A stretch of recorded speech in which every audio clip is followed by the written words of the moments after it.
change the music as at the end of last session, you all had begun to see the procession travel down the street down to the harbour, down to the wheel harbour of Amidaka, as figures and floats shaped like giant Oni, Tengu, Rakshasa, and all sorts stomped about and danced around as the crowd watching on, handing out garlands and also being passed garlands onto them. Bodhi, standing close with you, Laurel. Together, you both seem to have been, even in just this small little introductory moment of you two being together, you both have connected very quickly, and already having begun to hold hands. The rest of the crew spying and keeping an eye out to swoop in should they need to. As you can see, all these floats and people dancing around. Some dressed like yokai, others were actual yokai. Even if the crowd might not seem to be reacting or taking them in as such, you could feel their spectral presence around you, as you would see the kites, the props around you, wheels, weapons, and armor and such, joining in, and Hitodama fireballs waving around as they would form this zigzagging sidestep dance, as they would swirl their fabric clothing alongside those that were costumed. And if I recall, almost everyone joined in on the dance. I think most of everybody has, yeah. As Cupid, when you were watching this procession go by, were you, I believe, if I recall, you were passing around some garlands. Did you take part in the dancing? How did you take in the festival before you? Yeah, for sure. Cupid would take part in dancing. They're like all fired up, and they're like, woohoo! Jumping around and taking part. And dancing with the yokai, dancing with the parade goers, Yeah. As you joining in with the floats. What about yourself, Meiying?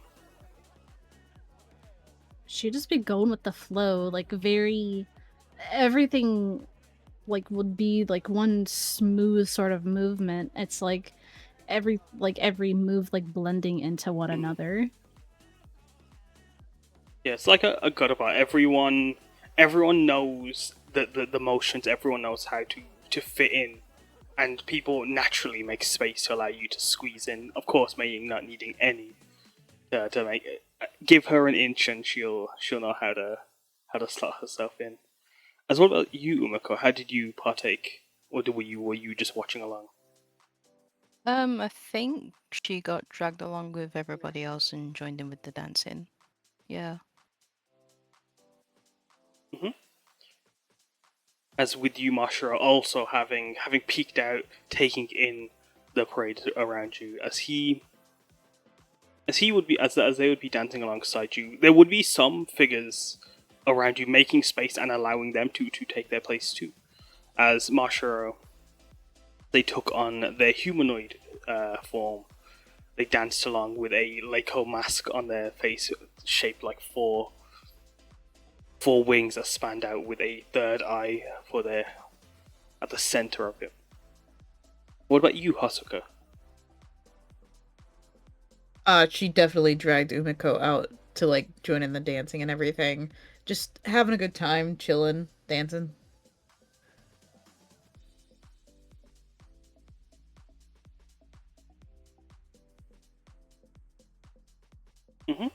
As you drag her along, it's a mirror as you see your spirit guide being pulled along by Mashro when you would join. As they taking on their humanoid form as well, them wearing their own Kirin mask, them taking it, and they're a bit more what's the word? not clumsy, but they are almost stepping on feet as Ujdad tries to engage and take in, as Masha is trying to teach the steps. As Haruki, having pulled Mwag off from the lantern post that he was on, they join in the dance as he place Mwag in front of him and trying to just making sure Mwag is in between his legs, as Mwag had earlier leapt onto a whoopee cushion and almost shattered into pieces when they came to take part in the show around you. As Bodhi asking you for a dance, Laurel, how did you engage with the festival?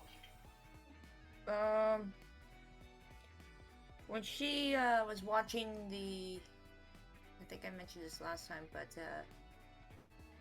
when she was watching the dancing, she couldn't help think about her old childhood dream of being a circus performer or something like that. And then when Bodhi asked her to dance, she immediately grabbed his hand and dragged him out dragged him to the street. No, he didn't need to say a word. He didn't need to ask. No. As you pull him in, he's laughing away as you pull him in, and as you all gather together and dance along, watching the two on the day before you, Samosa following along. If I recall, Samosa didn't join in with the dancing, but Samosa might have been following along on the barriers. Alu is watching, surveying in the shadows. As you made your way into the heart of the festival, it's like a city of tents had been taken over the city, as all the skyscrapers and the buildings, all the shop fronts, all with their doors shut, their lights off. The city streets are illuminated and have this iridescent glow, or not even iridescent, this luminescent glow coming from all the lanterns that are waving and dancing around you. As you'd see off on the horizon, the sea shimmers as all the boats in the harbour have stalls on them, as well as they're partaking in the festival. As you could see figures cheering and dancing and calling out for you to take part in the games and the food. Umeko and Cupid, you having prepared prepared to organise meals for the couple, the newly forming couple. But before that, we can, as it's only 4 p.m. the sky being blanketed to be made like it was pitch black night. You had a good few hours to revel in the events before you. As what do the group do as they watch Laurel and Bodhi? Do they get close? Do they try to sneak around some of the tents and the stalls and the mask vendors with their fence yatai stalls covered in different types of yokai faces, or the parasol stands, or the giant crate of food and toys and all sorts? How do you guys navigate through the festival as you follow along on the two?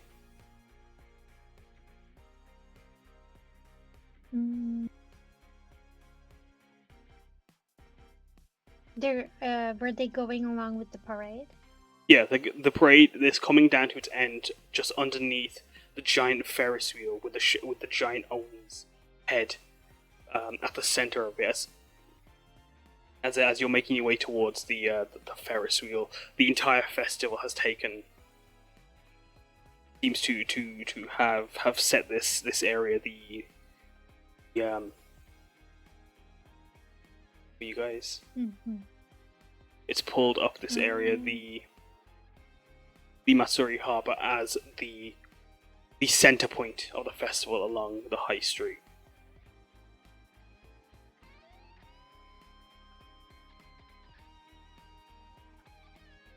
There it is. What day is it, by the way? Mm. Is it afternoon? Is it morning? Like, what? Where are we at? It's 4 p.m., but it's blanketed like as if it was night. Like the sky has been magically changed through the illusion cast from the lanterns around you. Gotcha. But as if I remember, you guys sensed when you were seeing this all happen, it wasn't like transmutation or not transmutation, an illusion spell or anything. This was primordial. This was constellation magic at its work, cast over the sky. Mm. And you said they're headed toward the Ferris wheel already? No, that's where everything's happening. That's where all the stalls and tents and all the games are. The main event of the Yokai Parade, the Yokai Festival, is at Matsuri Harbor. As it's like a city of tents and stalls. I think Hasuko would kind of like nudge everybody to let them have their own like privacy, like Bodhi and Laurel. However, for us to be on standby in case shit goes south. So We like take give up them a good distance. Are we taking up strategic positions around? I mean, we could. Well, would you like me to put you guys on a map? Oh shit, yeah. If you want. Ooh, Ooh. Ooh. that's so pretty. It's Wacka so pretty. Sweeko, get me in there. Hold on. I lied. I'm abandoning the mission. I'm abandoning the mission. The moth has witnessed the flame for the first time. There's gambling no. afoot. I gotta go. I mean, we did read that Bodhi was gonna try to win some prizes, so we could get some practice and figure out how to rig them. Yeah. So are you guys rushing in ahead to? Rig them. No, it's not right. Are you guys going What in the hell ahead is it to about? populating the streets with yokai for you? Oh. So are you guys planning on are you rushing in ahead to see if you can get a chance to either play or to mess with some of the games, or are you guys trying to move? Do you guys try to sneak in front of them as the dance is leading down them? How do you go about this? I mean, Bodhi doesn't know what the rest of us look like, right? Bodhi only knows Samosa and possibly Hasuko. So as long as the rest of us don't act like weirdos in front of him, we should be fine. It's true. Easier said than done. Listen, I'm manifesting good vibes. Yes, just good vibes. It'll be fine. Mm-hmm. Yeah. I mean, I think if at least one of us is at a game and is nearby, then I think it should be fine on all fronts. Because I bet you they're going to probably try every game. Oh, yeah. Yeah. Was this Which a game? Yeah, everything that's marked is a game. Okay.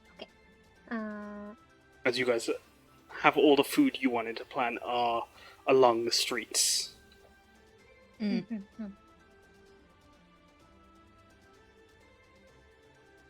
I think Cupid would like dance along, but like also with the intention of like keeping an eye on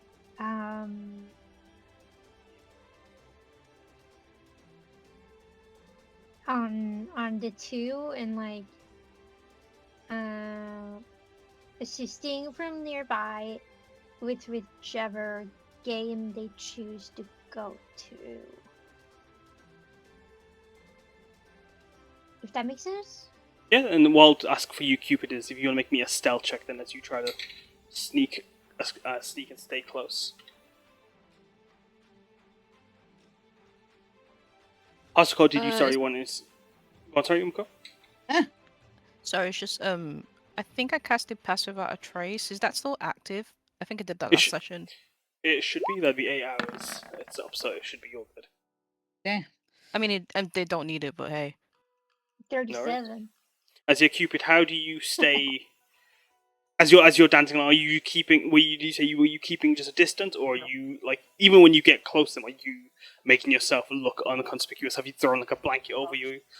Have you popped on a mask? What's your disguise? Is there a disguise? There's no disguise. Cupid is like blending in with the crowd. Are you sure you don't want to be like in a box, like Solid Snake? Cupid. Regardless of what you go on. No, I get what you mean. Oh, I see. Yeah. Like Solid Snake. I think Cupid would start out like blending with the crowd before like going behind the box, like dancing, like disappears into the box. The box starts moving. There's a box just doing Godbow with them, and like with all the inanimate objects around you dancing as well, from swords, chariot wheels, to even like some bags and lanterns having swung off their hooks and posts.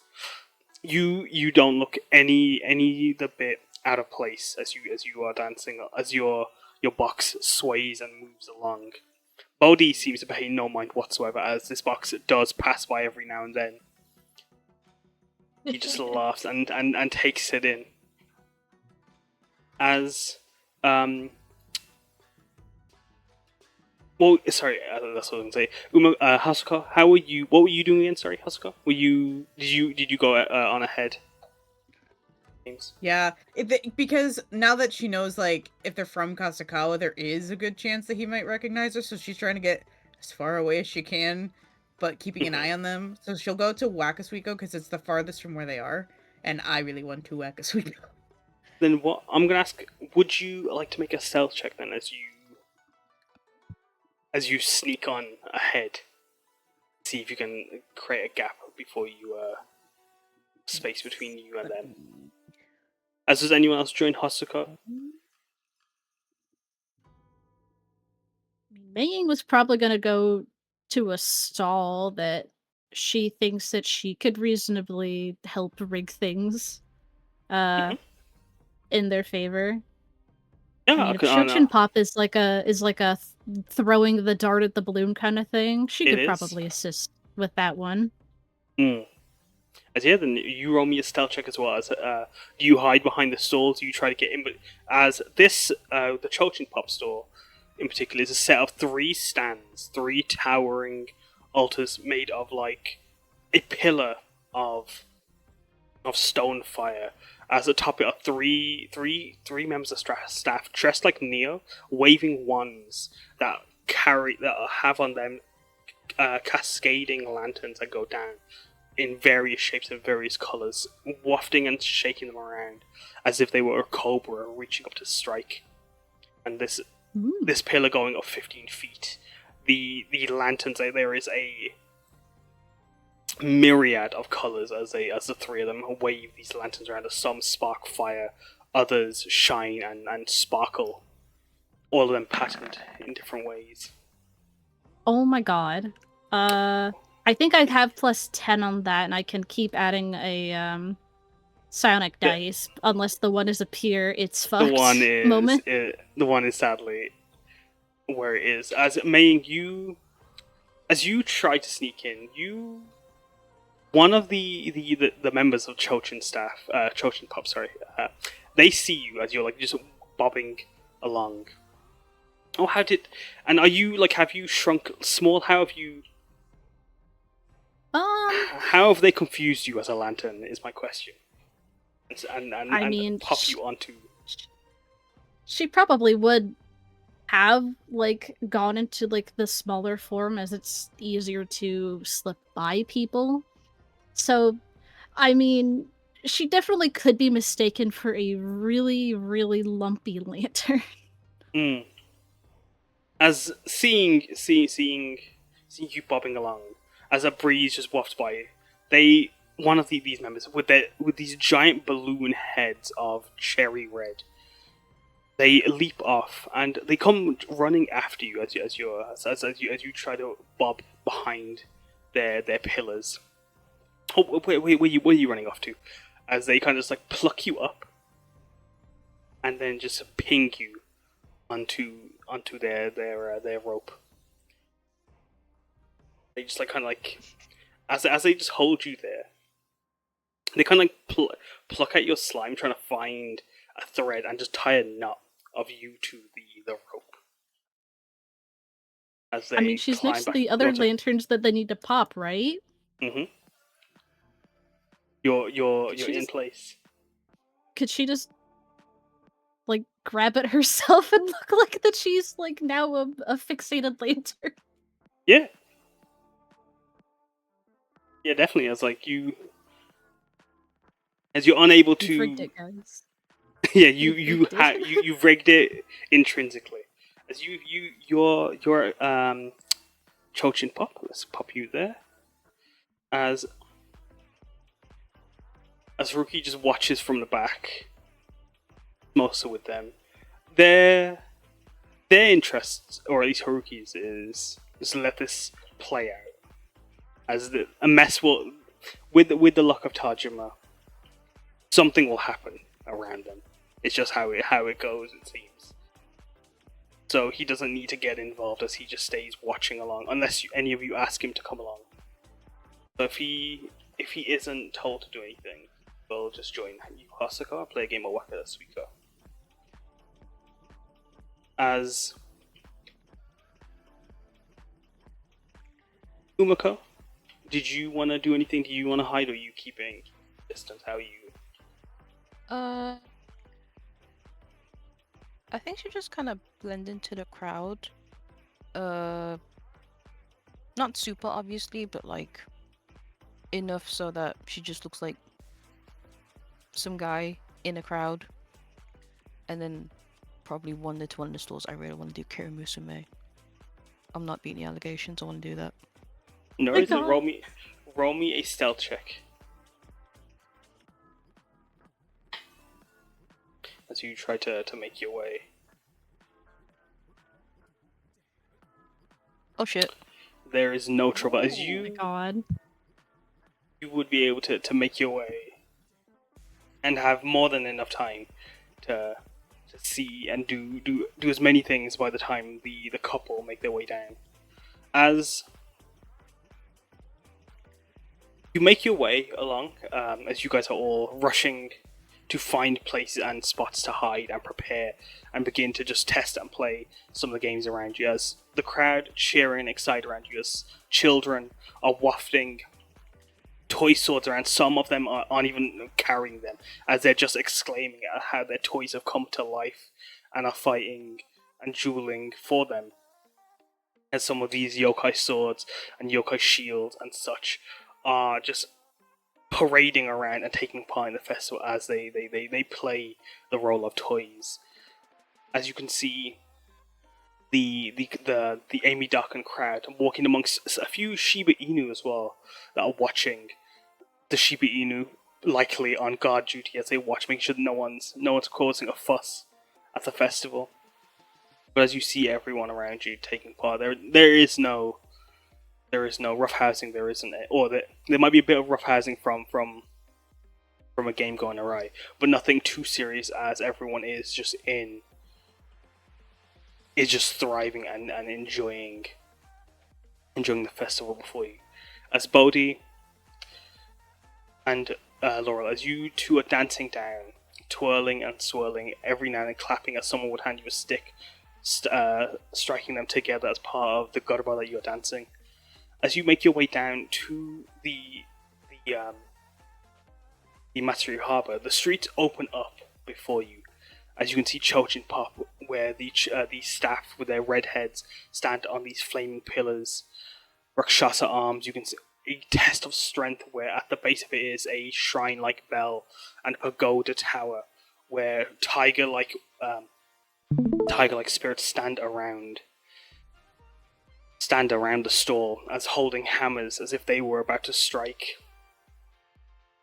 There is the Dunda dance, where there is a set of machines as figures in shadows hold sticks as the people playing them have to perfectly time and match the sticks, just like the Garba dance you're performing. As the staff take part, as a rhythm is just being clacked from the stalls, as this test of reflexes and rhythm are going off at that little booth. There is Kirinusume, where set at a grand arena-like stall, where within is a ring where chariots being pulled by spectral horses, spectral Kirin, are being cheered on by the crowd as they race and leap over obstacles that are being summoned by the crowd, by those taking part. As Umeko, you having already arrived there, you've gone into who knows how many games by the time they would have spied you. Wakasuiko, like a whack-a-mole, a large box where leaping from holes against the backdrop of a pond with the heads of Suiko's kappas and other fish-like yokai, you see tiny little puppets of aquatic yokai leaping out and being struck by mallets.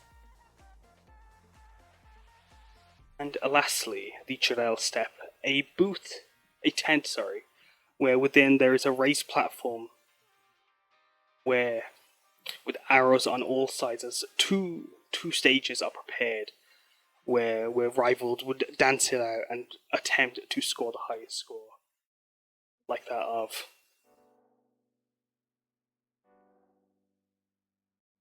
Can I change my mind to Chirel's step? You can change your mind to Chirel. Well, you guys are here for a while, so you guys will have the chance to do more than the one thing. Okay. You guys are here for a while, but yeah, no, you can definitely do Wakasuiko. So what we're going to do is we're going to start off with you, then Laurel. As you and Bodhi come down, as you're taking in all the sights around you, is any one game that takes your interest? Is there any one? Do you ask Bodhi anything? Do you say anything to Bodhi as a lot of the crowd around you are out of breath, having danced the length of the street, from the top of the street, from this huge city all the way down to the harbour. As you being an adventurer like the others might be a bit more higher in constitution. How are you feeling, Laurel, and what do you want to do? Would I notice that Meiying is on the is on the wall? Would I notice her? Roll a perception. Oops, wrong button. Oh no!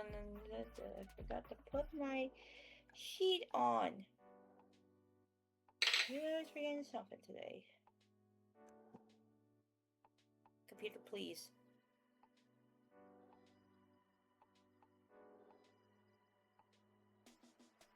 Come on, D20. As you're looking for that, making that perception roll. Yeah, as you guys are moving the streets, the festival is just alive with people, and the smell of all the food around you. There's nothing like a festival in Trailer. The colors, the vibrancy of just all of everything, the flavors and the spice. As you, Laurel, as you're taking in everything, it could even be sensory overload. As you, with an one, do not see Meiying. But does Chochin Pop take your interest?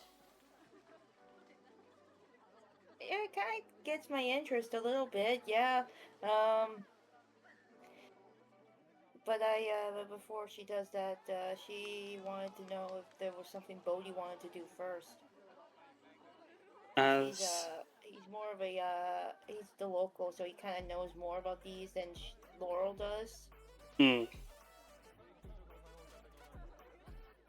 As he's seeing you, as what is your initial reaction to the seeing the festival in full swing around you, Laurel? Just from this part alone, she just sees all the lights and all the excitement of it. It really, she really is awestruck. Honestly, she has never really seen a festival this big before, especially even in her home country. She hasn't seen a festival this big before. So this is all like new, she's looking at this like a child would, all full of wonder, excitement. But she's like, in a way, trying to not overreact. Cause she's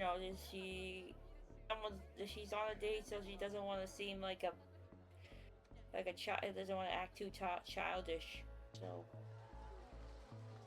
No, as well then roll me a.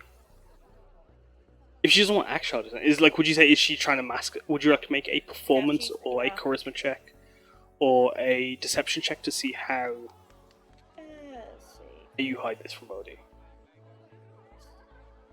They're both pretty bad. Got to be an 11. Pretty bad.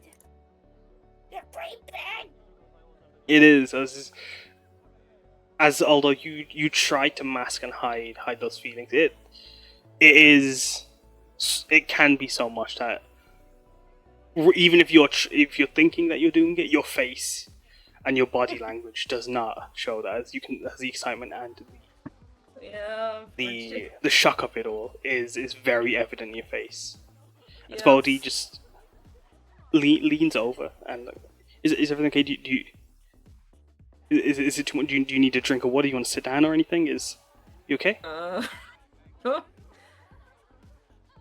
No, I'm pretty sure like her face is all blushing. Like, no, I'm just I've never seen anything like this before, if I'm honest, and I'm just this is all taken in. That's all it is.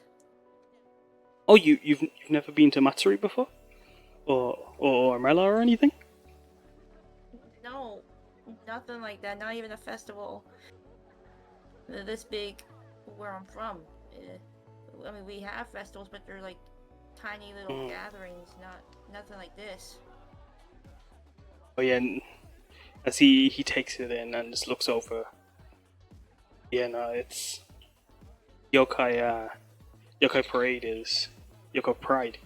It's a huge over here in like this city in particular. But like, I mean, Noah does festivals like Shireleo as he beams widely. You should see some of the stuff that we had in Kasakawa. Like we'd have Mecha carrying like giant like firework cannons and they'd shoot them into the sky, and like it'd be as if like we were blasting the sun with how much light we were erupting. And it was just nothing. You couldn't. No. It's I can't put it into words.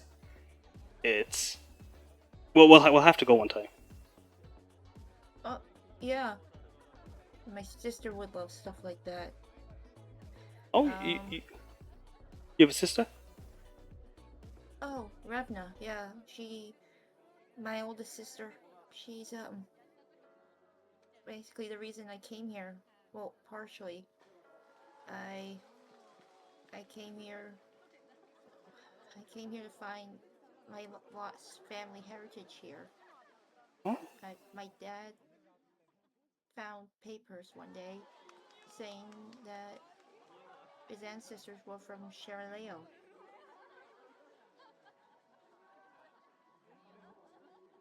Tilts his head curiously as he's walking with you, and he slows down for a moment. Oh,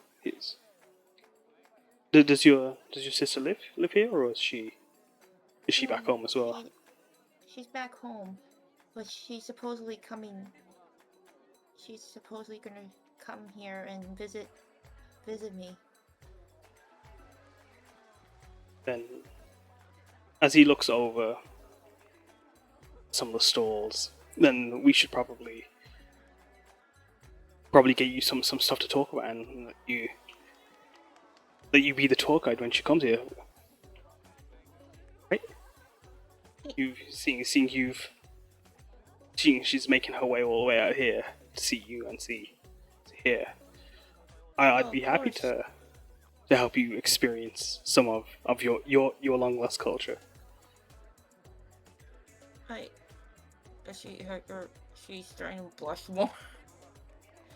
Uh, that would be very very sweet of you, Bodhi.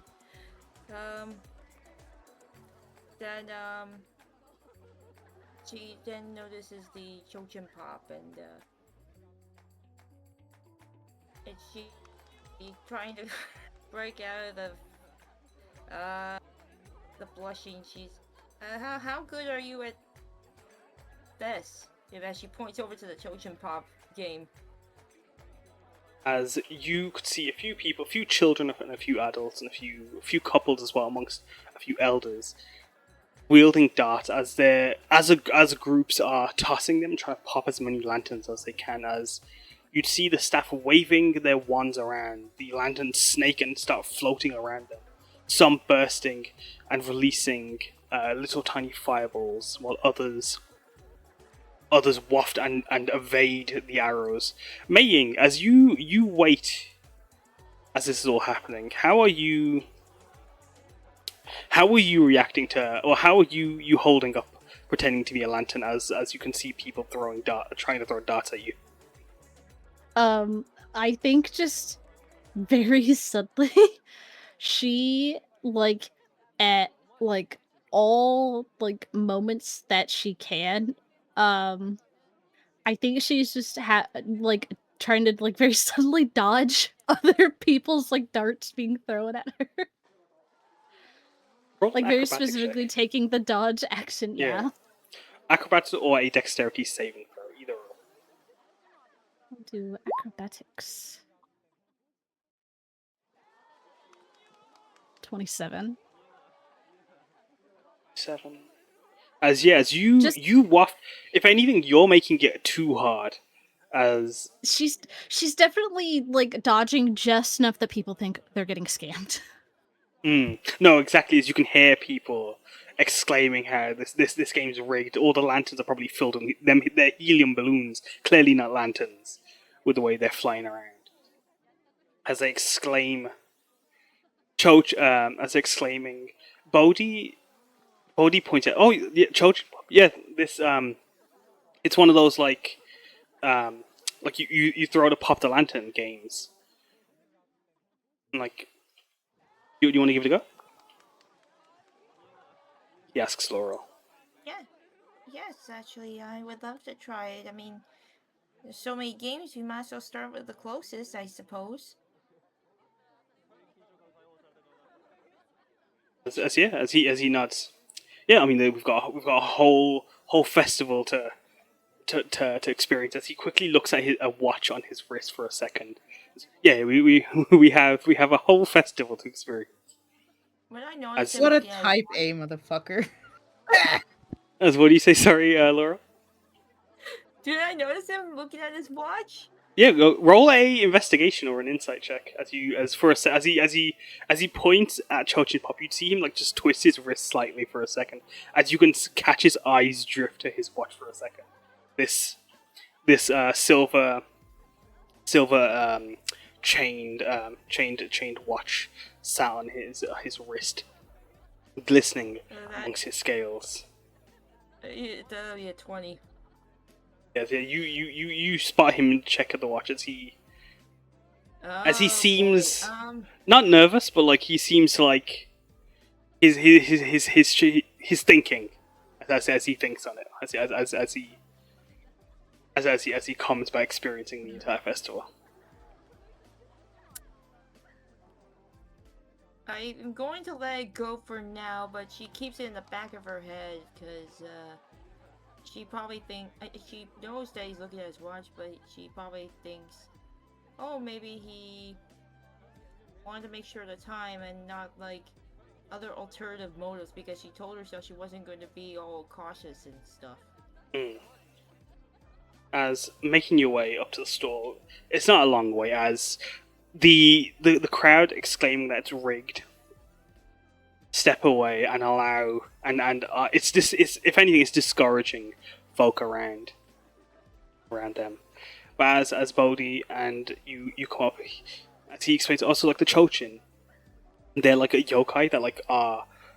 They're said to be little priest spirits, like children that are trained to be priests, and like they carry a lantern to help guide you around.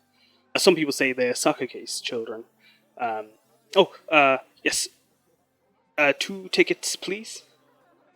As would you like me to pay, or would you like to split it, or what are you comfortable with?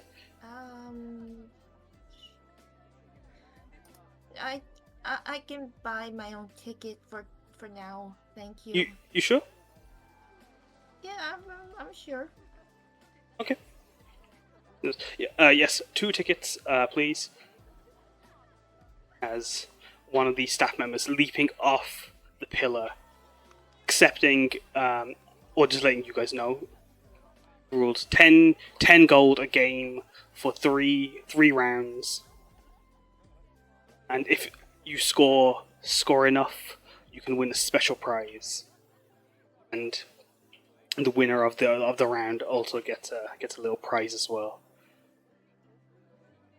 As he climbs back up onto his pillar after accepting your 10 gold.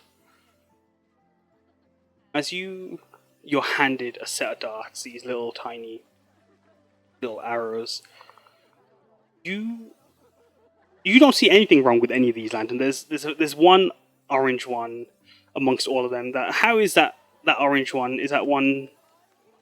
How you been conspicuous, Meiying? As Laurel does not. She has just made herself like rounder to match the like rest of the lantern shapes. Mm-hmm. And as you're perfectly round, maybe you got a few crinkles to match some of them. As your gems within your form are able to make the pattern on your lantern. As Bodhi has his darts ready. Laurel, you also do. So for this game, you either make a dexterity, athletics, acrobatics, or a sleight of hand check. I'll pop that in chat. And it's 3 rounds. And with you have 2 other people playing with you. So I'm gonna do those 2. Also gonna make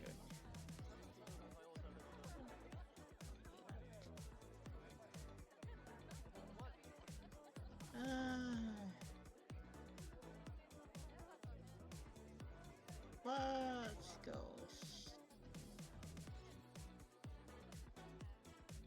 and Meiying. Okay. As Laurel, you pick up the darts.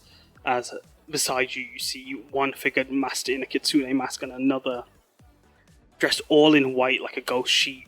As they all hold their darts in hand, the one with the ghost sheet completely aiming in the wrong direction misses and goes in between the pillars.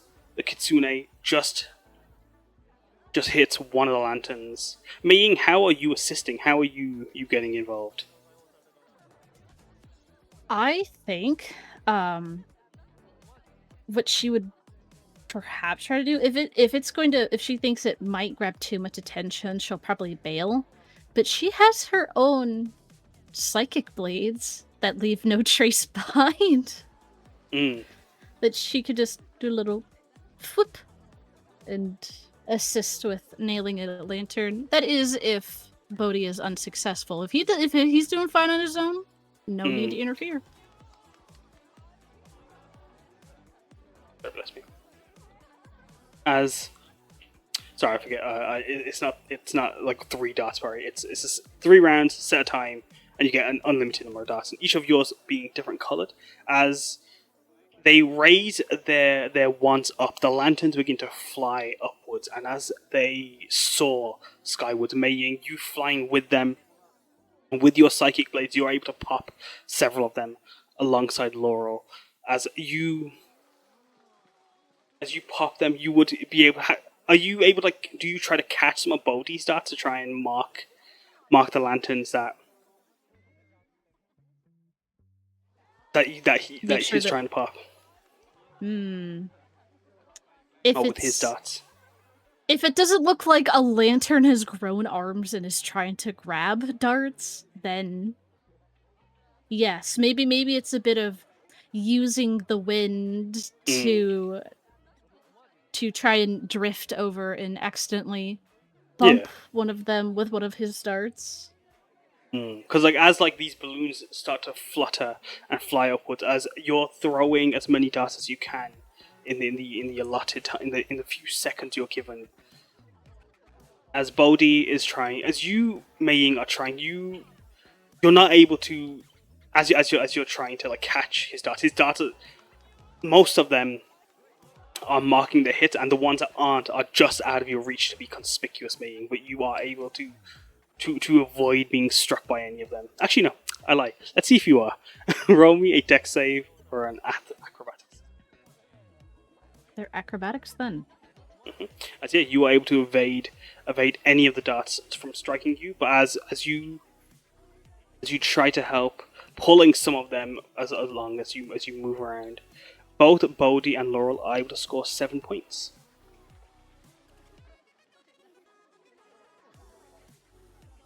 As would you like to go again, please, Laura?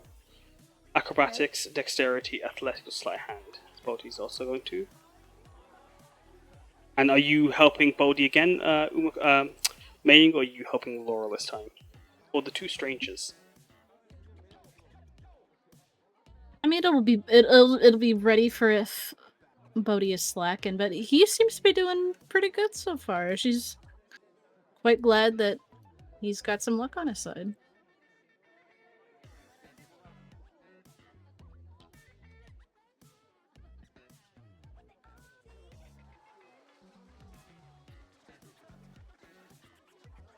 As Laurel, on the second time, as you want to also make another acrobatics, Meiying, to see if you can evade any of them. Mm-hmm.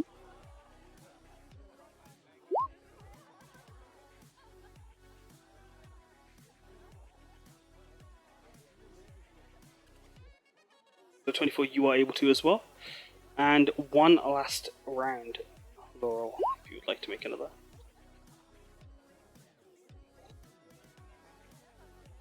And do you try to help Laurel or Bodhi again, Meiying? Helping Bodhi.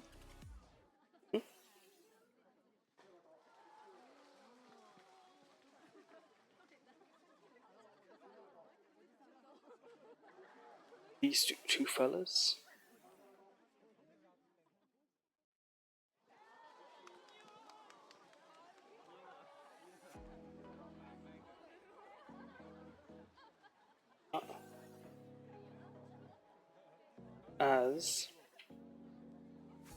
As you're throwing the darts, as the seconds fly by, the lanterns burst, and as they do so, erupting into white fireballs. As you watch as these fireballs drift off from the lanterns and start to waft down onto the streets and move amongst the crates as well as they join in the festival. As you watch these yokai spirits leave the game as you're throwing the darts, Laurel and Meiying, as you're striking them, you doing your best to help Bodhi. You're able to keep out of sight, Meiying, as you're trying to help. But at the same time, as you watch Bodhi aim, Bodhi being very.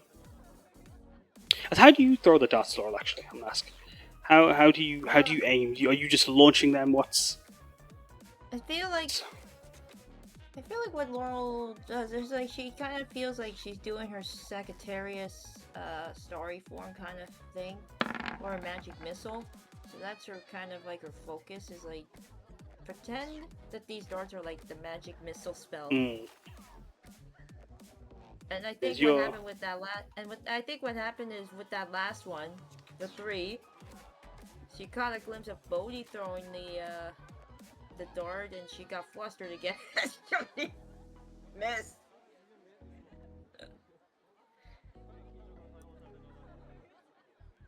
As you're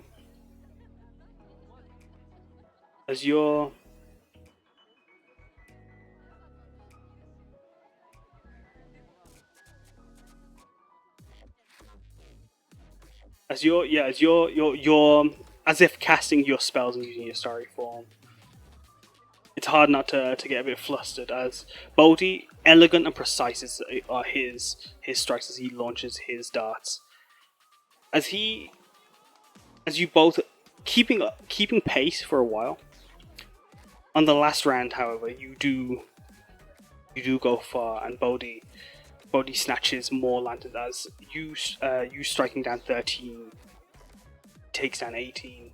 Meiying, you watch as the lanterns begin to flutter and fly down, as the Chochin Pop staff members clap and cheer, as some of the Kitsune and the ghost sheep fella, they just clapping along, but also you can see or at least you can see one of their expressions is rather sour.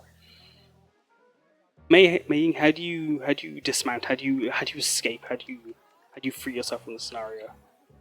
I mean, as the staff member goes to grab something from you. I mean, it was said that these are floating in the air. Are we like actually like on like a pier? Like, is there ocean behind us? Not in this area. There's just streets and more tents behind you. Crates. Okay.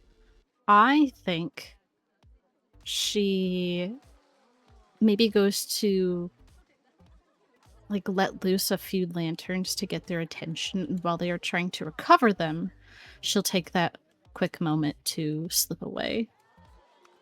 As you let them loose, you watch as these lanterns just drop to the ground.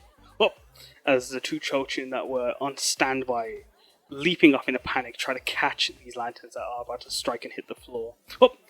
Watch yourself! As the ghost sheep person has to step aside to avoid having two lanterns drop on them. Meiying, do you want to roll me a stealth check to see how your escape goes? Absolutely. And I don't know if I don't think the pass without a trace counts either, because she is out of range of Umeko, I believe. I think it's on the initial casting, so you might still get the initial cast, so you still have it up until the end of the spell. So then, whatever plus pass without a trace bonus added to that, so I think quite a bit. Disgusting, yeah. As you sneaking away like nothing, you're gone. As Bodhi is granted a little lantern plushie. As it's not a plushie, sorry, a lantern on a staff, just like the ones that the parlor game hosts have been using. He brings it out. As you can see, it's covered in the branding of the stall, with its logo emblazoned, the lanterns popping and bursting Hitodama across the door, and a few Chochin patterns on it, as the staff carved with a few of the Chochins. They hand it over to Bodhi and congratulate him for his win, as he smiled, and covering a few of his tinge scales, he offers you the lantern, Umeko, Laurel.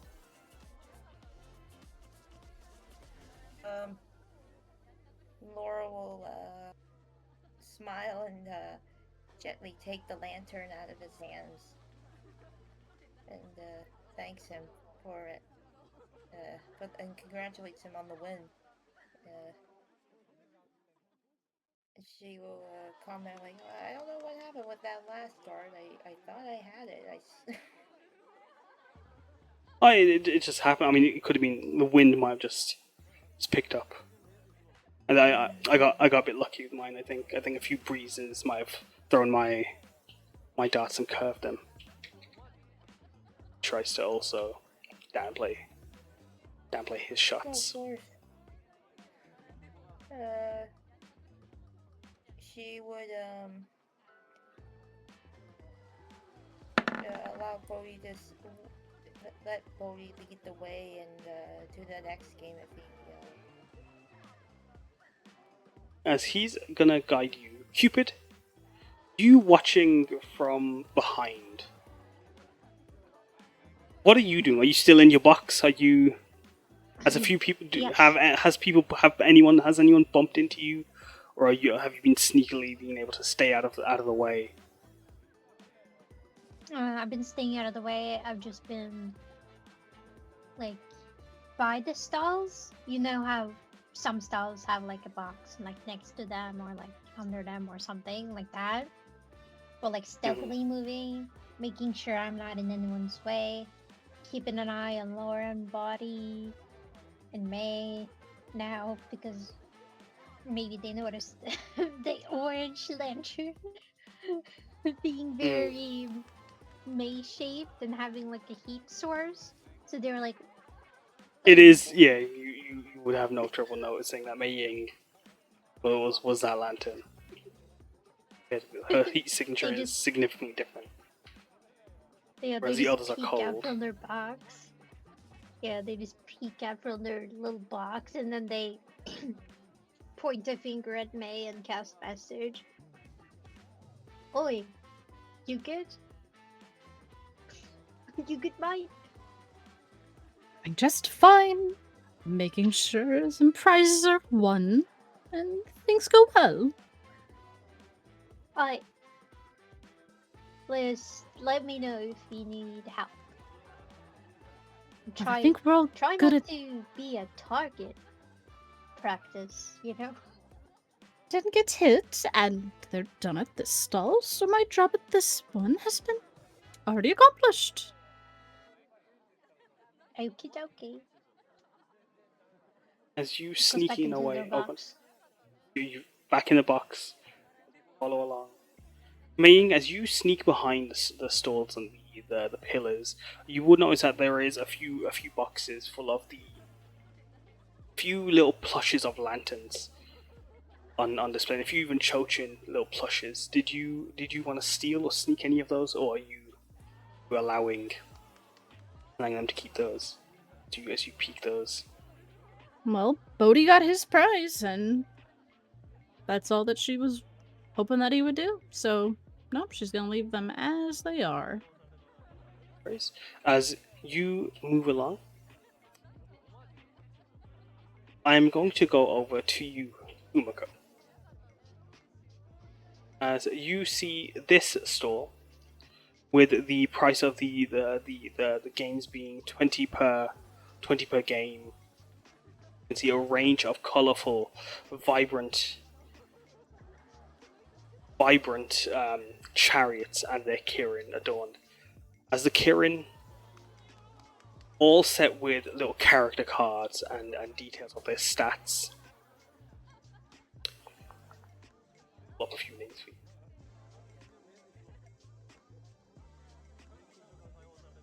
As you're taking a look at,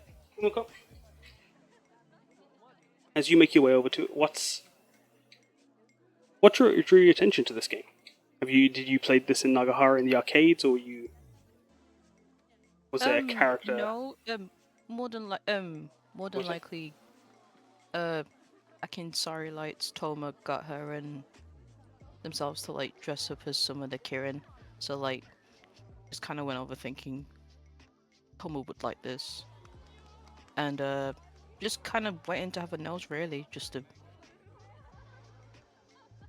see what it's like.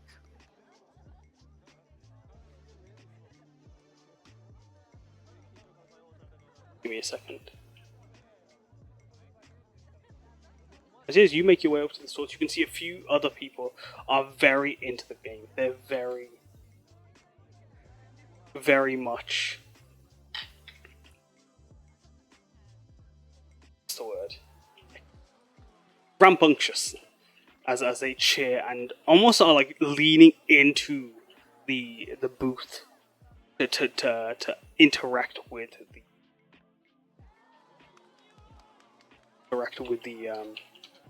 the chariots, as you watch as they transform like mecha, as the chariots become armor and the Kirin become figures. These spectral forms that wear the armor and just charge down the length of the. They charge the length of the track. As As you're handed the 20, as you're told 20. So I can't remember if it was 25 or if it was 20. How much gold did I say it was? I think you said 20. 20 gold. Thank you. Oh, I forgot to write down the price. You are given a choice of a set of races.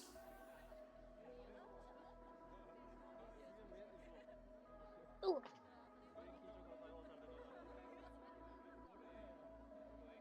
As from a selection of 5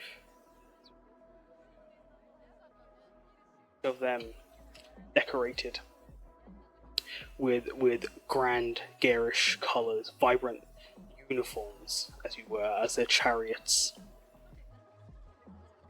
as their chariot and armoured forms are on display along amongst the cards. Was there any of those that seemed of interest or of note? Well, she kind of notes like the horses that her Tomura and Masha are all dressed up as, and I think she just picks the she picks Shimai Sarah because that was the one she dressed up as, just instinctively. Lightning McQueen. Shut up, Izzy. Sorry. I'm sorry. I'm so sorry.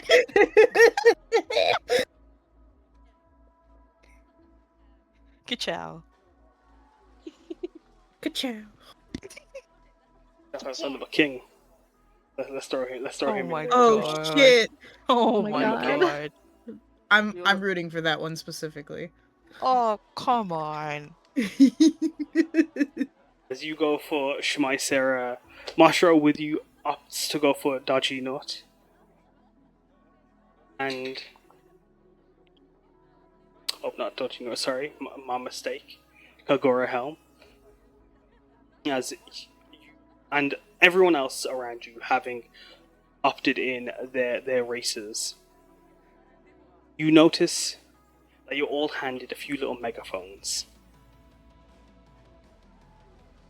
Told to slot the megaphones into the booth.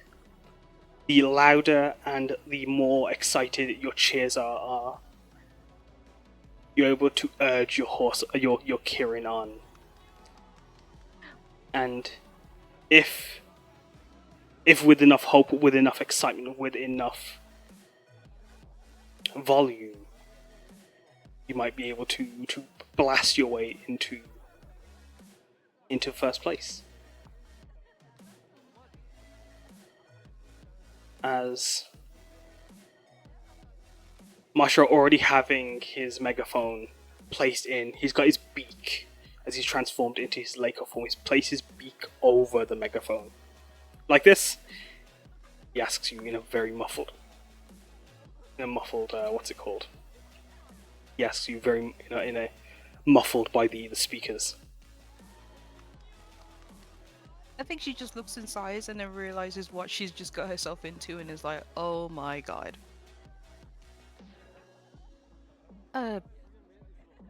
Maybe not like that.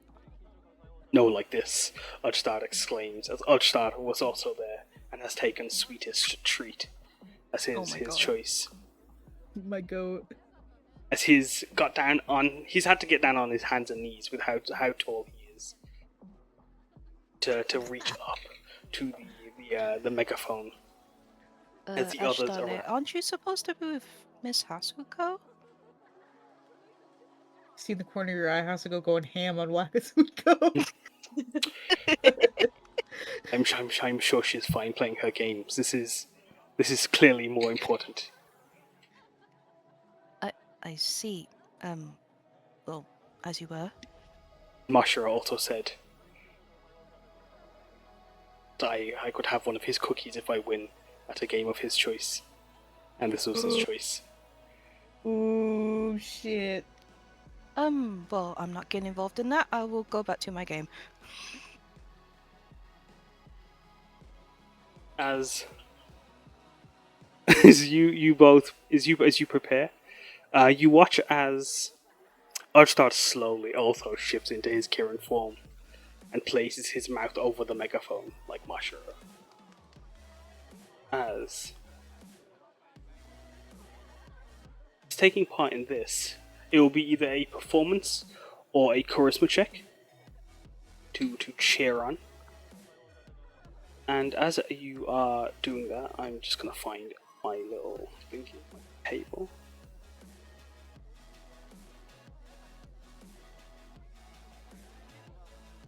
Oh, thank God I got proficiency in performance. As you'll also need to roll for Mashra for me. Hasuko, could you roll for Udstar as well? So your first one will be for yourself. Are they using the same stats as us? Yeah, they'll use your same stats. Okay. That first one was for me. Oh my God. Udstar. That's my guy. And that's for Mashiro. Mashra. As the staff member adorned in a white and blue lightning striped maned outfit with that's a vest like jacket and flared trousers and a horned Kirin mask as they guide you all in. Call at 3, 2, 1, go as the chariots leap off from their locks as they charge down the sand-covered diorama of an arena. Umeko and Hasuko, or Umeko and Udstar, as Udstar is just roaring into his, screaming, like Hasuko would. He's learned from learned from her. Now she reacts to certain certain stimulus. As Umeko,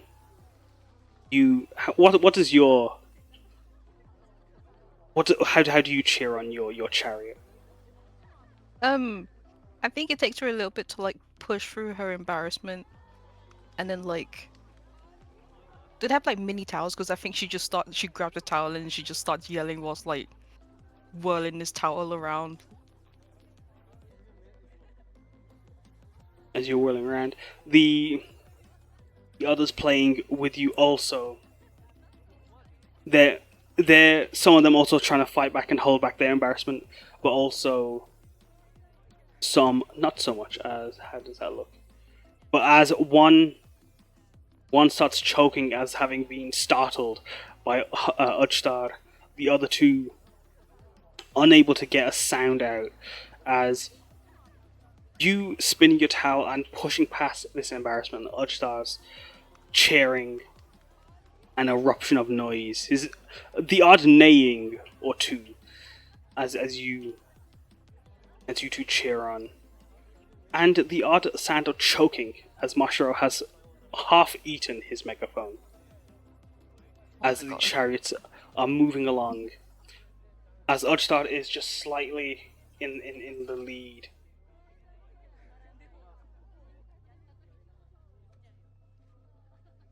You watch as obstacles rise from underneath, as these barriers and walls and spikes form underneath from underneath the sands and spinning blades. As if you want to make another performance checks for me as you cheer them on.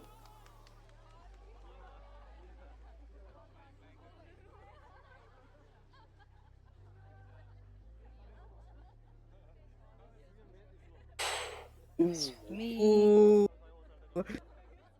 Ooh. And one more for Mashiro.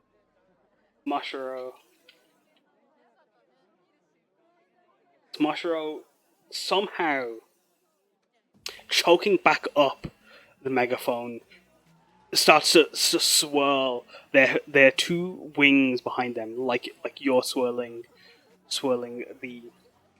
the banner, as they start to swirl their wings into like a helicopter motion as they start to fly upwards, as they start to cheer. And as they're cheering, the crowd around you are getting involved as the three races with you.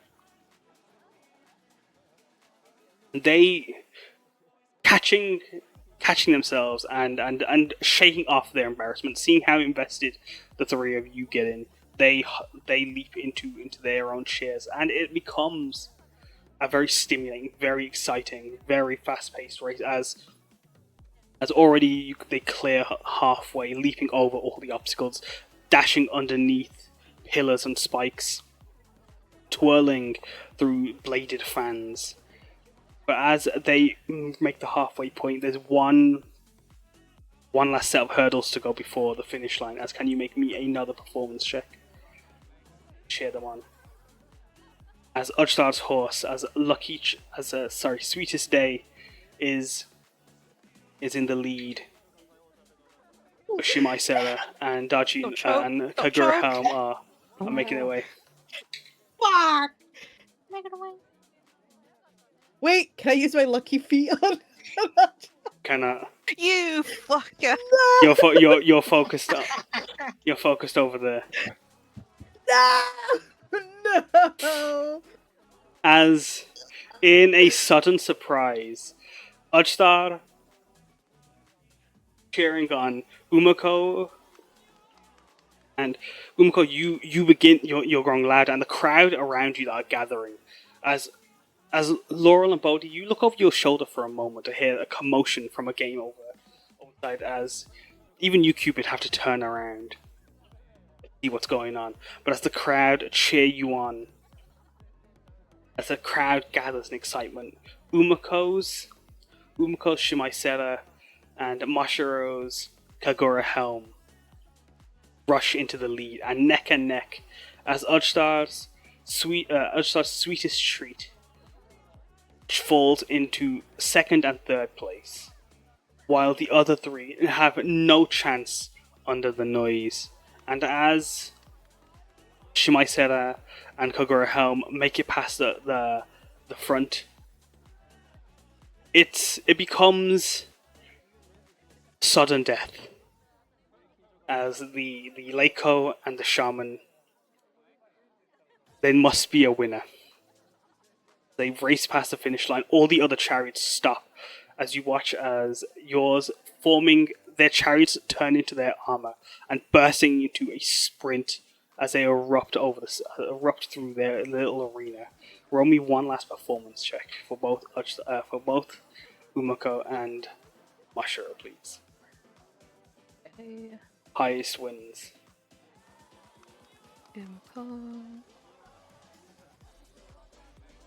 There we go. Umeko, you spin your fan.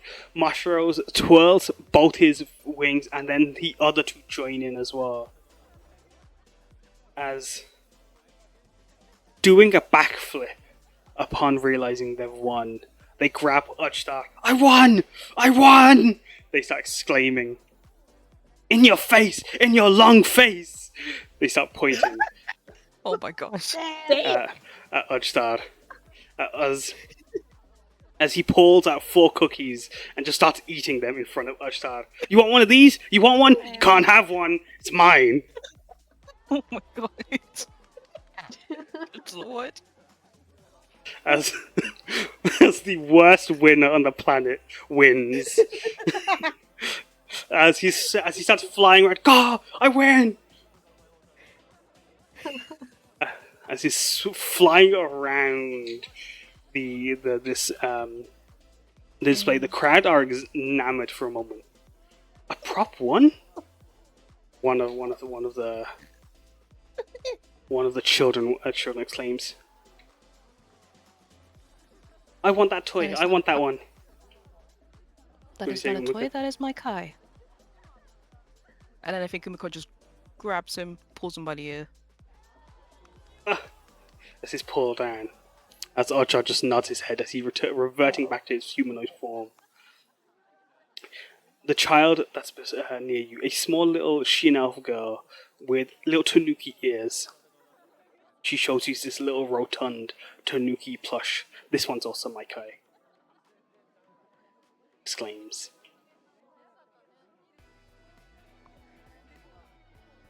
And what's their name? They're very cute. I can't believe you asked me that question. What? Bing Bong. His name is Bing Bong. His name's Bing Bong. His name's... No, I can't say that. His name's... Ting Tong. No. Fuck. Just stick with ping pong, please. Ping pong, ting tongs, no, that's bad, that's worse. They're all awful. No. No, I can't do anything. Ping pong. There we go. Ping That's pong. a game. His name's Ping Pong. His name's Ping Pong because he's round like a ball. Does he feel it in his balls? Oh my god.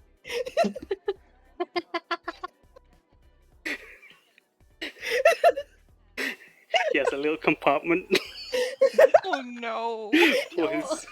No, he doesn't. No, That's so cursed. as Two little balls inside. Good two little lord. chestnuts. He's got a little pouch that fits two chestnuts perfectly. But no, as she's walked away, Mashiro being pulled away from his winnings, Udstar just shaking his head in yes. Those who cannot win gracefully do not deserve to win at all, he says, Well put. knowing Hasuko would win in a very similar manner, I imagine. Oh, whoa! What is Damn. this slander on me? Am I wrong? Am I wrong? Damn. She wouldn't go to that extreme. Even Actually, if it no, was it depends 50%. on the person. You sure about No. that? It depends on the See, person. It depends on who she's fighting. It don't matter. It don't matter. But no, What the fuck? Archer just nods gracefully. Yes, I will have my cookies someday. But as their pride away, shall we go over to Hasuko, Haruki, and Mwag, and their game of Waka Suiko? Wait, did Mashiro win anything?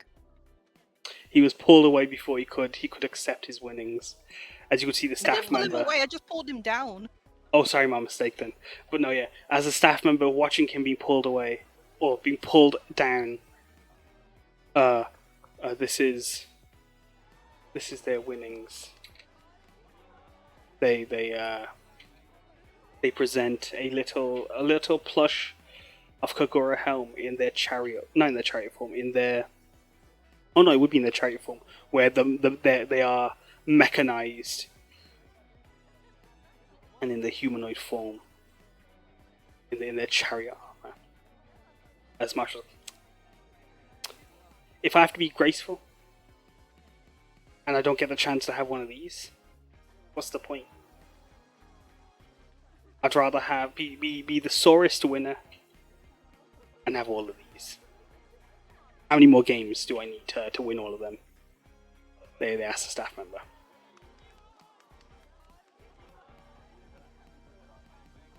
As the staff member pulled out an indiscriminate number regarding to how many races there are in Uma Musume that I don't have the answer for. As The max is 18.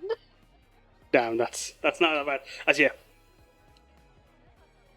there are 18 plushes to win. If you would like to win, if you'd like to another go. As Umeko, you allow him to have another game. Yeah, but she also participates so like he doesn't be a sore winner again. Keep you here. As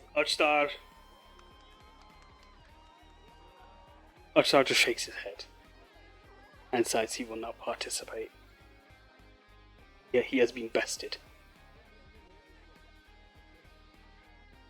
As he will make his way back over to Hasuko and Haruki and Emwag. We'll come back to you in a moment, and Umeko. As Hasuko, Udstar, and Emwag, as them three, with Mallet as the staff member dressed like a giant koi fish, exclaims the rules. What was it, sorry? Oh, someone. No worries. As they exclaim the rules of 3 rounds, where you'll try to get as many as you can in the shortest time. There's all sorts of yokai that can appear, and each of them bringing a different point as they do so. As they ask, are you ready?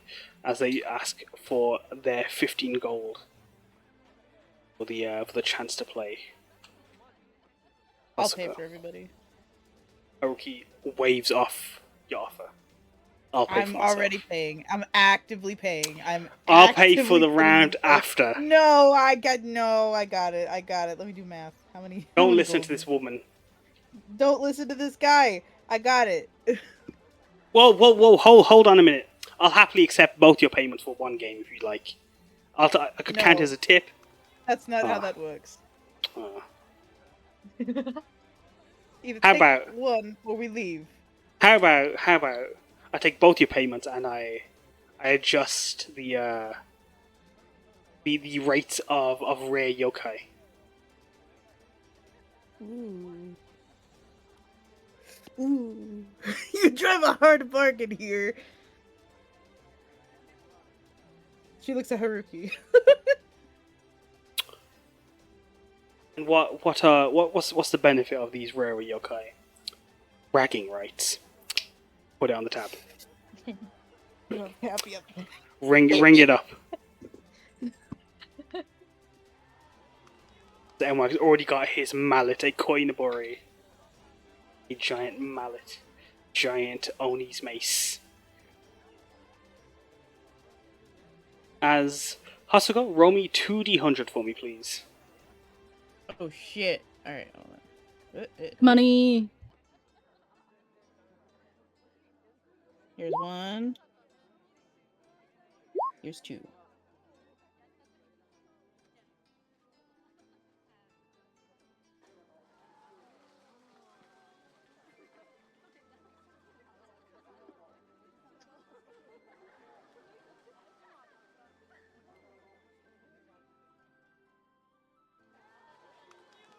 If a Terrell shows up, I'm beating the shit out of it. Specifically. What the fuck? Alright, You just shoot the machine. that's what I I do. just pull out my Glock.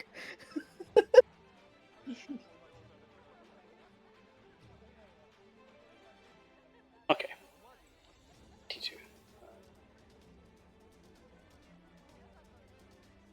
Alright, so this game will have you make a athletics, acrobatics, sleight of hand, insight, or perception.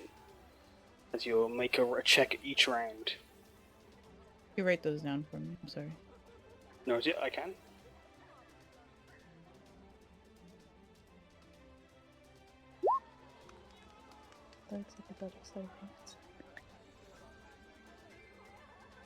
Okay.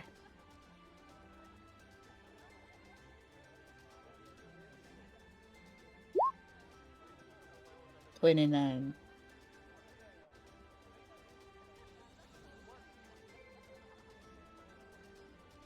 Oh.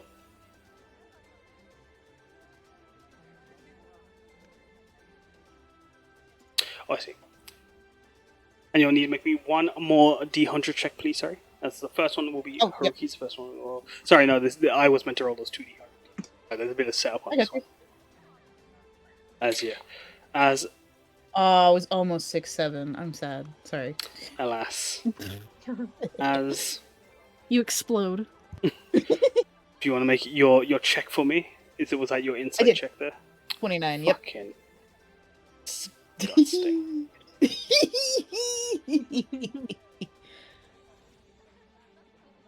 A sudden fireball just goes off. As oh, he didn't even fucking stand a chance. Dang. Oh shit. Hey. Oh shit. Go and work. Let him go. That's my guy. That's your boyfriend. You're so correct, actually. I correct myself. That is my boyfriend. As with your scores, give me a second, I'm just gonna on it is, and I can.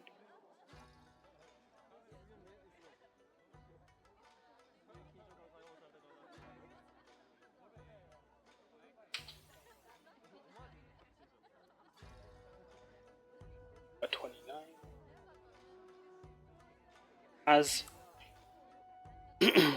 As you all strike, watching Suiko rise, popping up and down, small little fish-headed yokai leaping from their holes.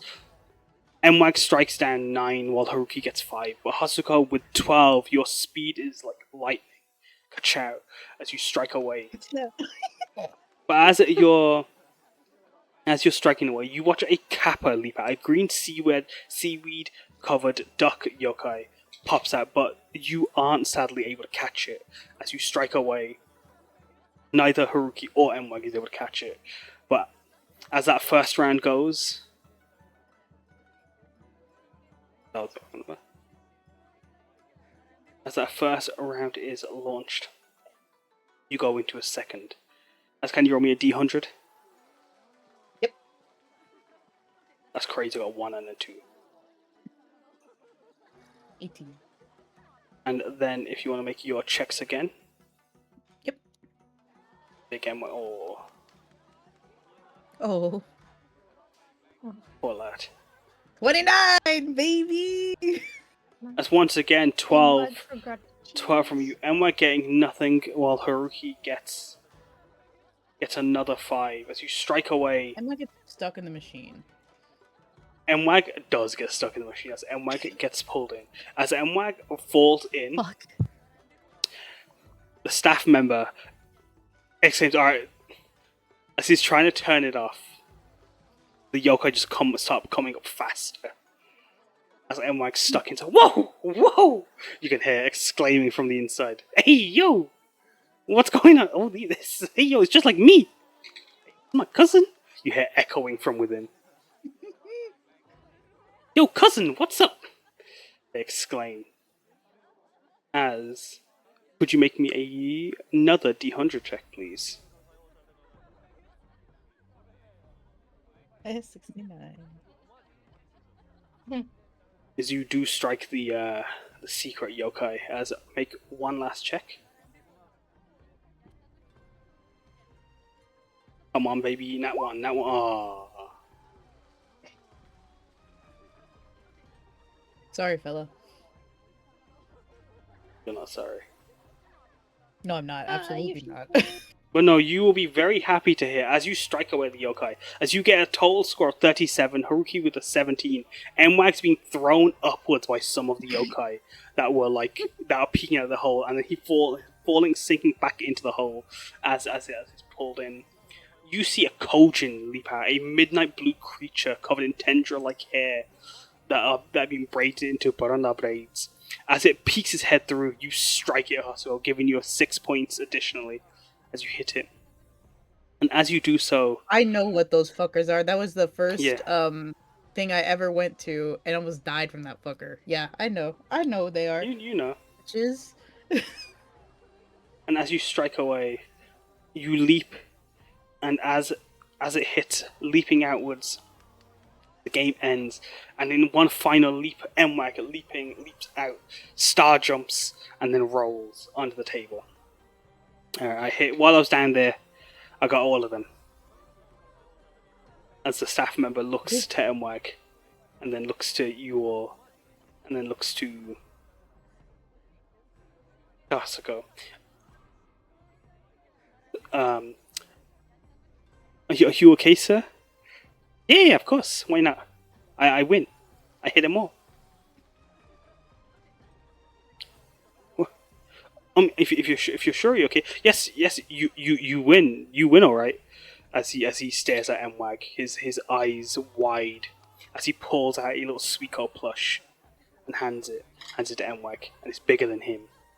And turning to you, Hasuko, he also offers you a Suiko plush, but amongst the Suiko plush, you also have a kappa, a Kojin, and a golden fish plush with a dragon head on it. A Sachimoko. What plush would you like? Fish. Take the fish? As you take the golden dragon-headed fish. The resignation. As you take that fish, you... What's the word I was going to say? Haruki just nods. Seems fitting, I think, actually. Nods as he looks at the fish, and then turns to him. You okay there, buddy? Yeah, of course, I win. Look! As he shows him the giant Suiko. Yeah, that'll look good. That'll look good on your shelf. as he turns to the staff member. But about my fella falling in.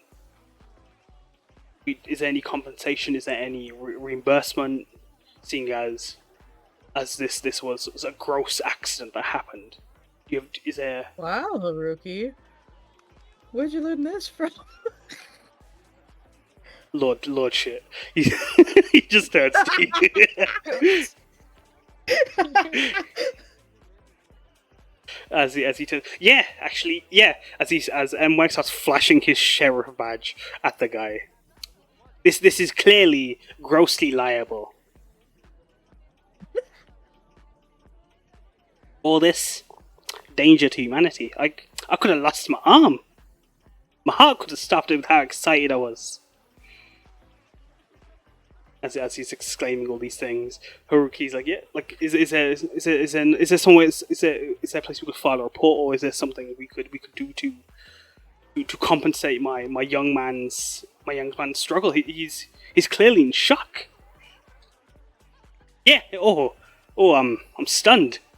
Emma exclaims. As do you say anything, Hasuko? Do you let them two just keep talking?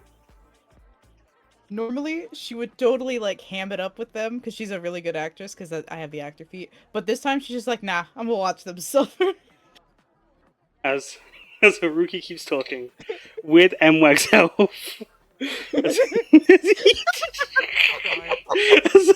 They're like, yeah, like this is all the liability, and like it's gross, honestly.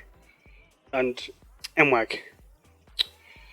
Well, as deputy sheriff of Tajima, what's your verdict? We're gonna have to send this to let the big guys know that they've got to shut this place down because it's dangerous, or you gonna sort us out? You're gonna give me a plush as well?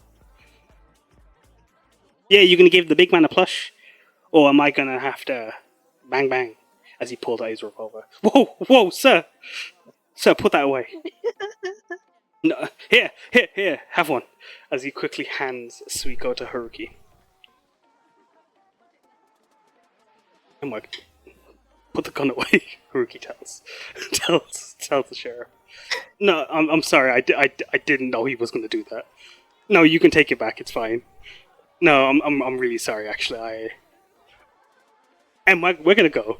As he picks up Mike and just turns away. When they leave, With the Hasuko stays and she like face.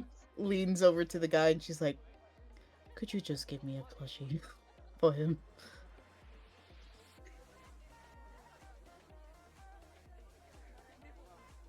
Roll me a charisma. I'll roll persuasion. Go ahead. Oh, Go roll persuasion. 27. As he's sweating, shocked, and also in like just his behind the Suikumatsu, the fella's gone pale behind it. You can barely see his eyes, but you can see the sweat and shakes as he just hands you the Suiko plush. Much obliged. Thank you. And she'll kind of throw the Suiko plush in the back of Haruki's head as she catches up with them. There are other ways to get plushes other than threatening people with Spin guns, kick. you know. He doesn't spin kick it. Wait, no. It hits him in the back of the head. What is it? Armored? Roll athletics. No, go on. Roll an athletics or acrobatics. Get fucked! Get fucked! As you throw it in the back of his squeak, as it hits him in the back of the head. As he turns around, shakes his head as tuts it. That's grossly liable, you know, Hasuko. As he goes down and picks it up, passes it to Mwag. Is it? Yeah. Are you gonna threaten me with a gun too? Mwag. When we get back to Tajima, put her in the brig. I'm sorry, boss. What brig? Where? I can't do that, boss. It's at a. I've got a no resting girlfriends policy. I've actually got a no resting policy at all. It's usually just a bang bang policy. Mwag, give me the gun. I'm sorry, boss. What the? I can't do that. They might think it's bad. Look at that dog's looking at you. He can pick you up. You know how much jaw strength that Shiba Inu has.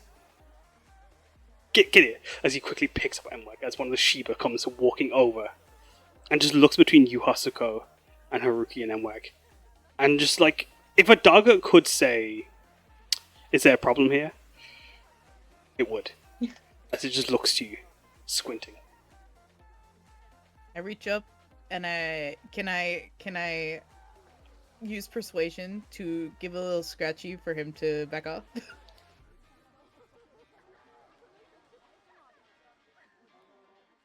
Okay. Roll me an animal handling. Not persuasion. No, not a dog. Oh, I'm okay. This dog squints at you as you scratch him, giving you a further prolonged squint. They just give you a bark and a nod and stroll away. As Mwag, opening one of his little chassis, throws a chicken wing at him.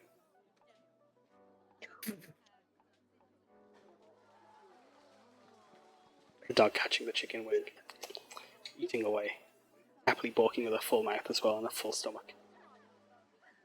As you two fight in the far end, Umeko, Ajstar, and Mashro shouting away in the middle. Cupid following along in a box as Meiying slinking behind the crates. Laurel and Bodhi, as they follow along. We're going to take a break. And I'm going to let you guys decide if you guys want to keep playing some more games, or if you guys want to go eat in game, of course, or if you guys, or if there's anything else of the festival you want to experience. I'm going to put... Oh no, go ahead.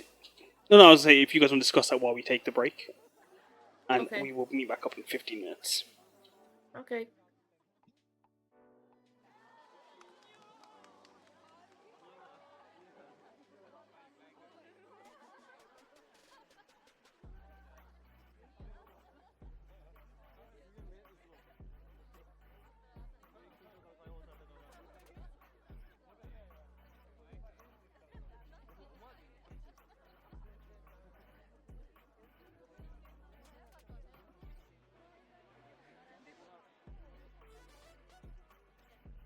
So what do we want to do?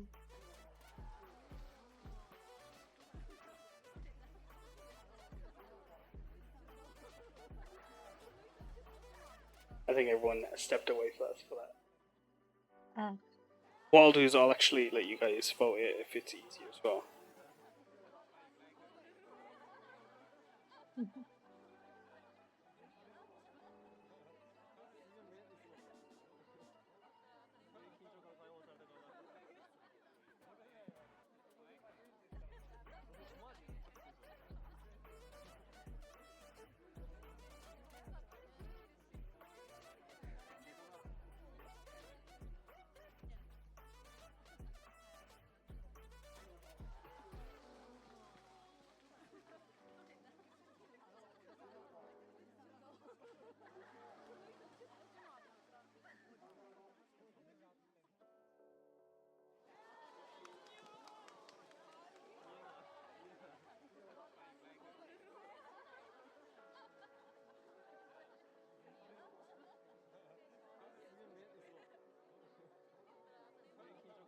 Yeah, I'll pop it there if you want to vote for it.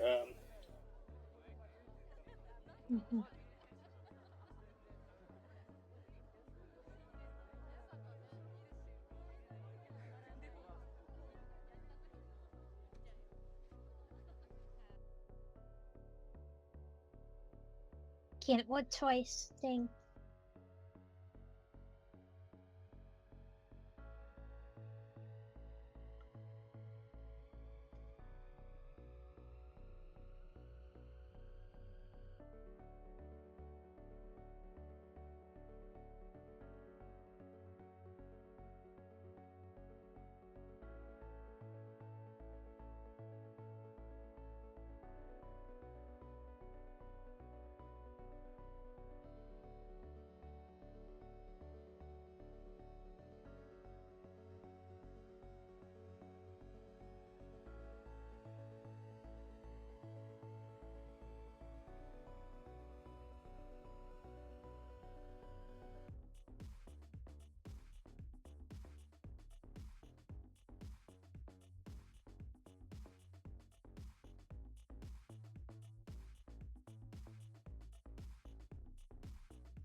By the way, Cass, did you say that there were 2 people following Laurel and Bodhi?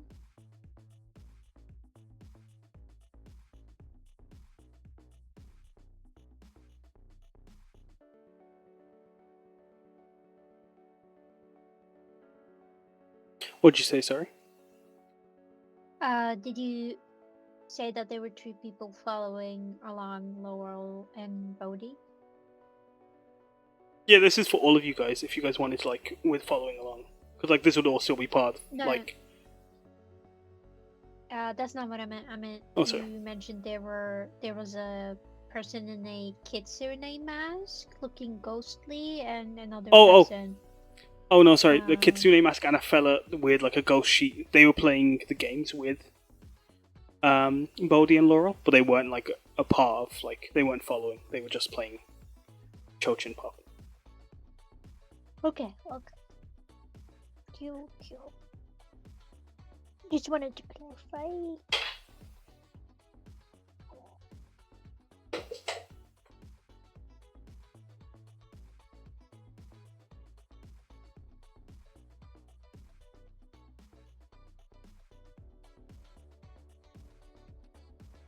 I really like this map, by the way, Cass. It's really pretty.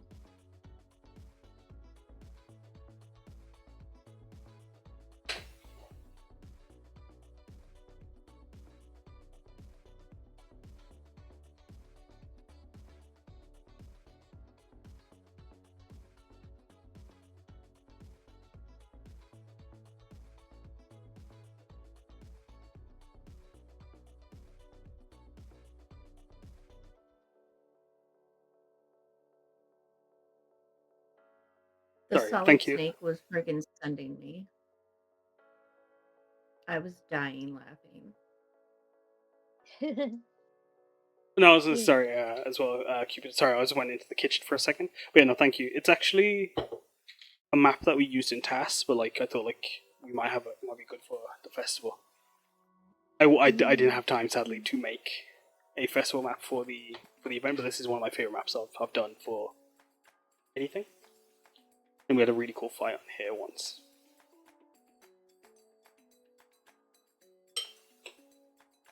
Yeah, it's really pretty map.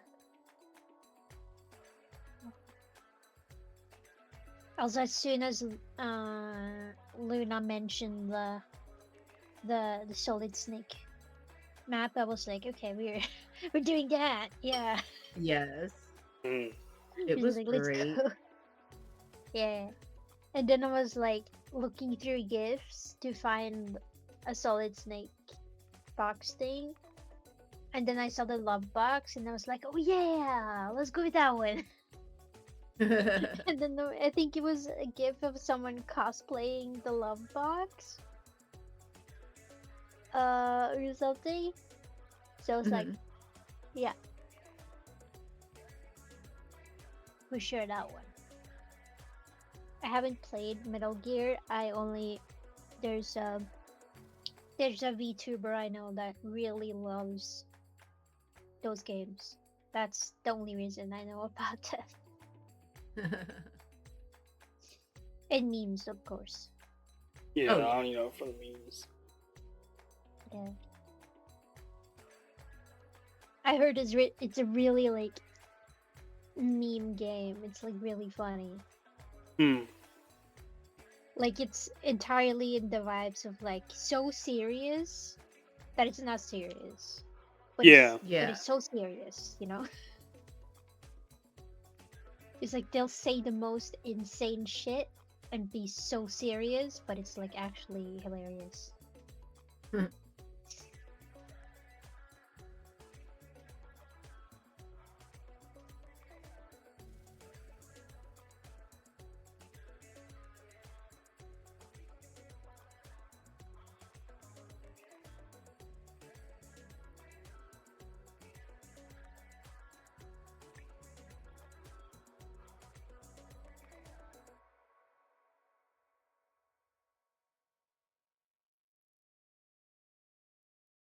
Also, Kaz, if you want to know how, the least amount of Umamusume that are on the field, it's 9. Mm. Yeah, no, I didn't want to put too many things, just not like even like too much choice, and also like I ran out of time with a few little things. So I didn't have as much detail with the races as I wanted. Yeah. You know, I Understandable. the idea is there, so I do plan to have this be a continuing game to play. Cool.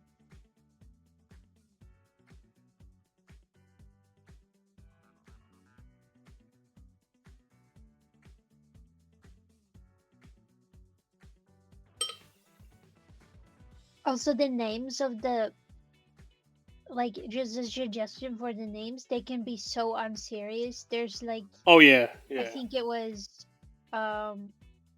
left side or something, and right side, or Mm, I don't yeah. remember quite. No, I know. Like I've not played, but like the first three names are ones Umeko had picked for their Starry Lights outfit, and Ooh. they're NPCs, so that's why those were the names they were. Also, like, because I don't play, so I I just looked at some names and thought, what's the reverse? What is the same thing but not? Yeah, it's funny. It's Lucky opposite of days. divorce your mom is divorce your mother. No, Not even that, divorce just your divorce your mom, dad. divorce your father, divorce your dad. Yeah. Lucky Day as well. That's a little Shark Tale reference to Lucky Day. Yeah. Yeah. Pick up.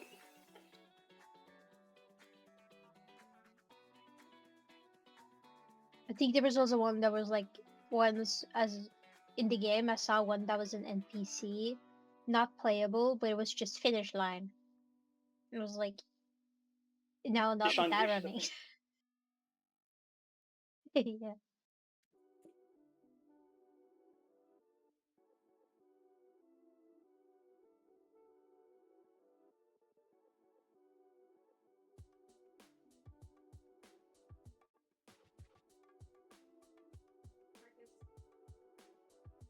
Marcus, that's like a potty, Marcus.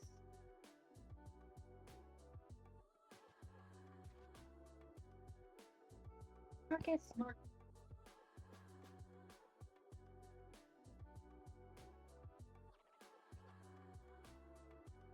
Marcus.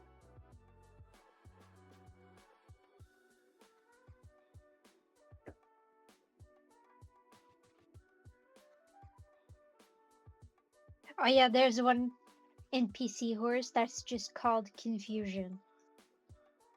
That's the one. That's me, guys. Yeah.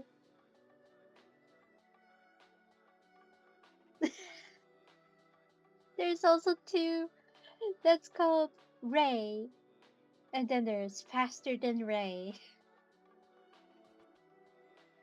I like that. That's good.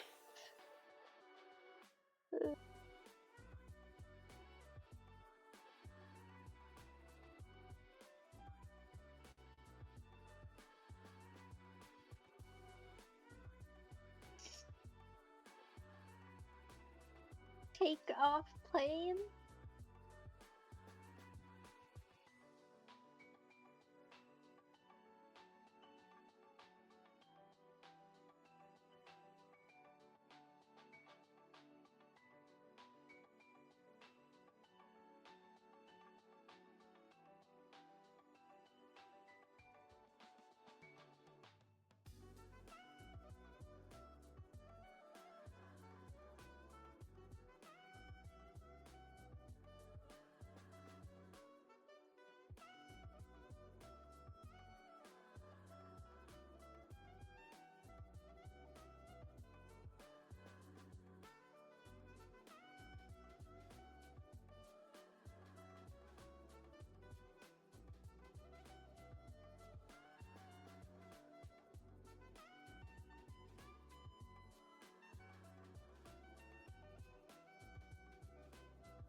Antagonist.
Hello.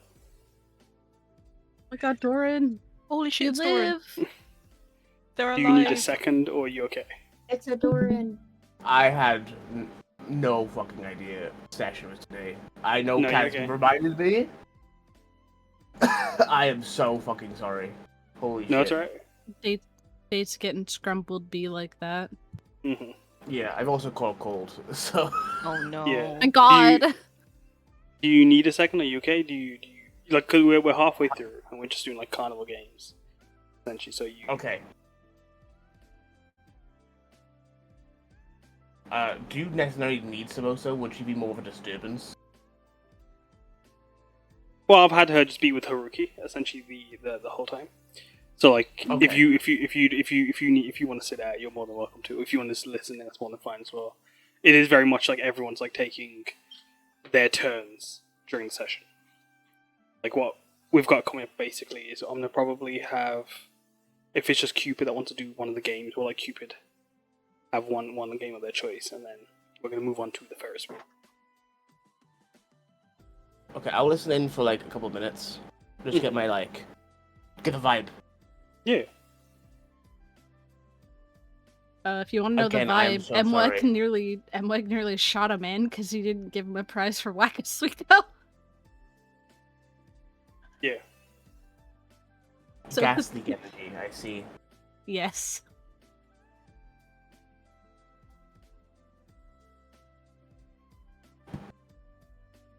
Are all ready to continue? I'm just gonna check.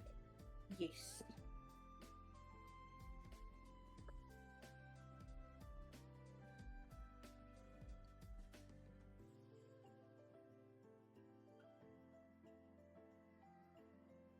I'm not back. I take it.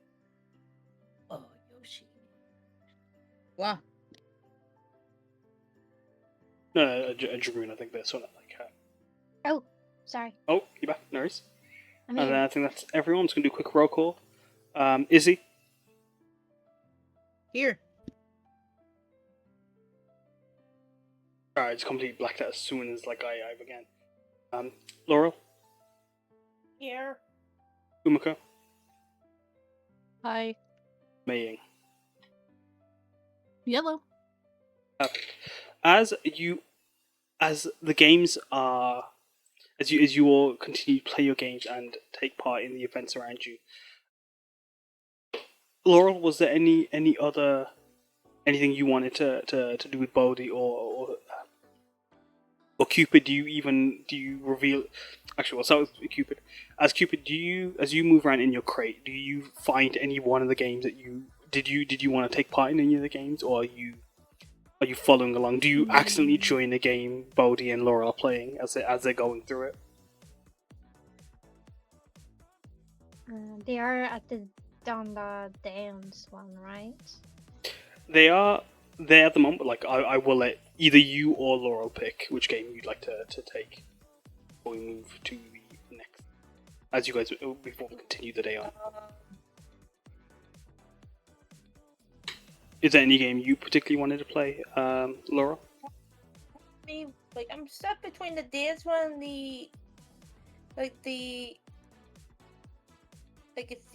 I know what it is. It's the hit the hammer hit the bell and Rakshasa Arms.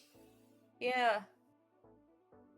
Yeah, there's Dundar Dance, which is a little reaction dance game, and there's Test Your Strength, Rakshasa Arms. Yeah, I'm probably gonna do the test the strength one. Do you join them, Cupid? You would be able to, Sure. if you wanted to stay underneath your box. You are you I were don't- so I- stealthy. Well, to be Or fair, if as he- like, if- go on. I was gonna say if he did join, Laura would just probably pretend like she doesn't know who Cupid is during that time. Good. Or well, as like you Oh, like, as you would seek the box around. Cupid isn't actually the only box that's roaming around. There are a few wandering crates as well that have been animated and seem to be moving around as part of the event.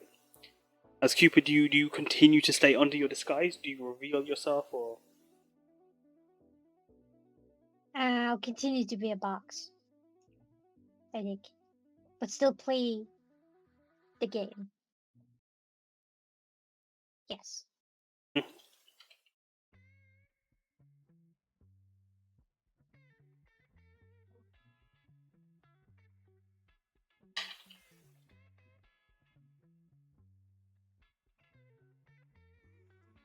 So yeah, as you come up to the Rakshasa arms, test your strength. You see this pagoda-like structure set beneath, or by as the backdrop to a shrine bell.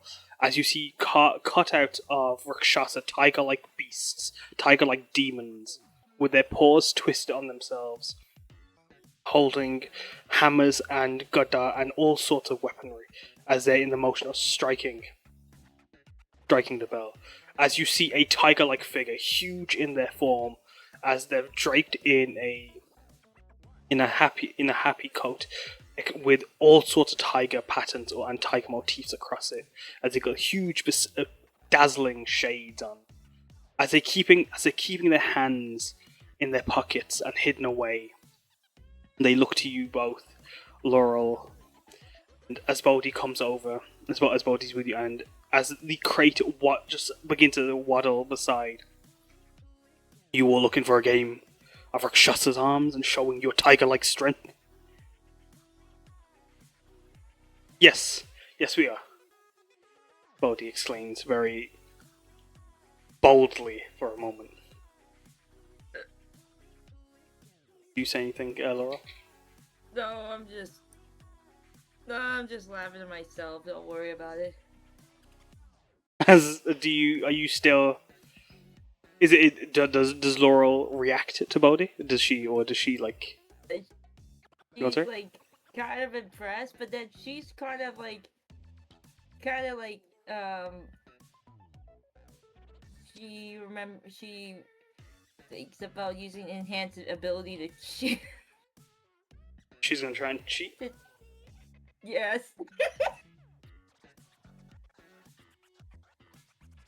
Does she try to do this is she trying to be sneaky about it? Yeah, it's a secret. I'm gonna try to be stealthy about it.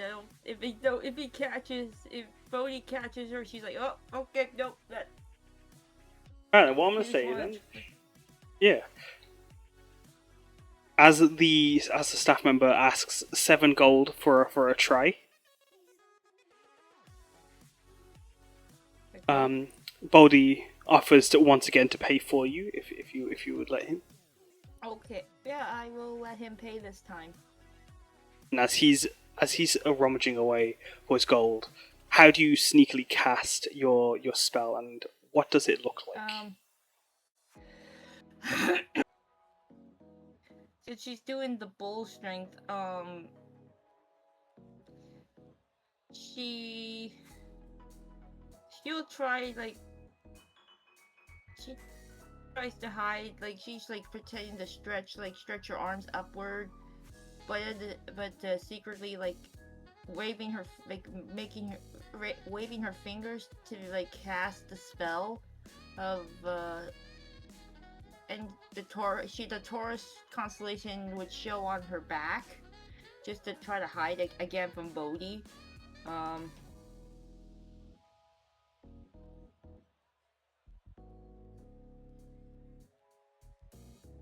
She's just trying to hide all the, yeah. Roll for me a sleight of hand or a spell casting check. So for you, it'd be if you want to make like a spell check, like one of your spell attacks. Check. Yeah, so it'd be. That's wisdom check, right? If you want to roll a guiding bolt for me, or it'd be the same roll as that. So. Yeah, guiding bolt. Wood. As Balti's paying, you are able to cast this away without any suspicion from Brody as you draw. As Cupid, how do you pay? Do you slip 7 gold underneath the crate at the Rakshasa's boots, or how do you take part? Yeah, a tail goes through the little gap in the box with like 7 gold in it. Or just like Hands it over. As like this tail slips through, Rakshasa looks down as this tiger fella pats the box. I see when the Sukumagami also wants to take part too. Excellent. We'll just have to see how. With the tail. I guess that's. Oh, you got a tail as well. Well then, if you want to line up, let's get you going, shall we? As Bodhi gestures to you, Cupid, to go first. If you want to make a strength or athletics check. To the box, just to the box to go forward. Bodhi just looks down. Oh, sorry. As he allows you, as he sidesteps to let you step up onto the platform. As you're handed a mallet, you're handed this this giant tiger's paw mallet, shaped like a fist at its end. Okay, what did you say? Sleight of hand or? It would be sleight of hand, athletics, strength, or I'm going to say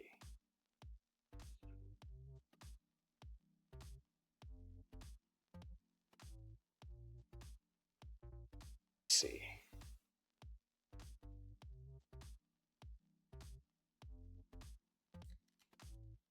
Yeah, sleight of hand, athletics, or strength.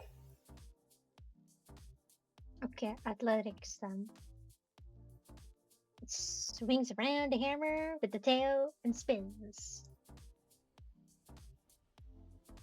The tail, as it swirls the hammer around, Tiger Paw strikes at the bell, and as it does so, you watch as light in the pagoda illuminate as they climb up the 10 tiers. As it climbs all the way up, it stops at 5. As 5 fires illuminate within the windows of the pagoda, it doesn't reach all the way to 10. But as you watch as the backdrop of the pagoda display figures silhouetted within the windows, all waving and exclaiming as silhouetted puppets, reacting to this shock of noise for a second rung from the bell. As Bodhi asks, "Do you want to go first, or would you like?" Yeah, I'll go first, and I will take the tail. I take the claw, and I thank you, Mr. Box. It gives a thumbs up with the tail. Yeah. Okay. Moves out of the way. Yeah. As you're handed the mallet? Yeah. Here we go. Come on. Okay. As Laurel, as you go to strike, as you bring the hammer back and are about to thrust forward, you watch as the giant tiger man pinches the hammer before you can bring it past its zenith. I'm sorry, ma'am, but I don't want to be rude in assuming. But are you cheating, perhaps? I look at the mallet. As he's just pinching it, She? revealing his paws as you see his hands twisted up on themselves. Fingers kind of have to curl backwards on themselves to pinch. As you can see, within his stripes, on his paws, you see yokai eyes looking down at you.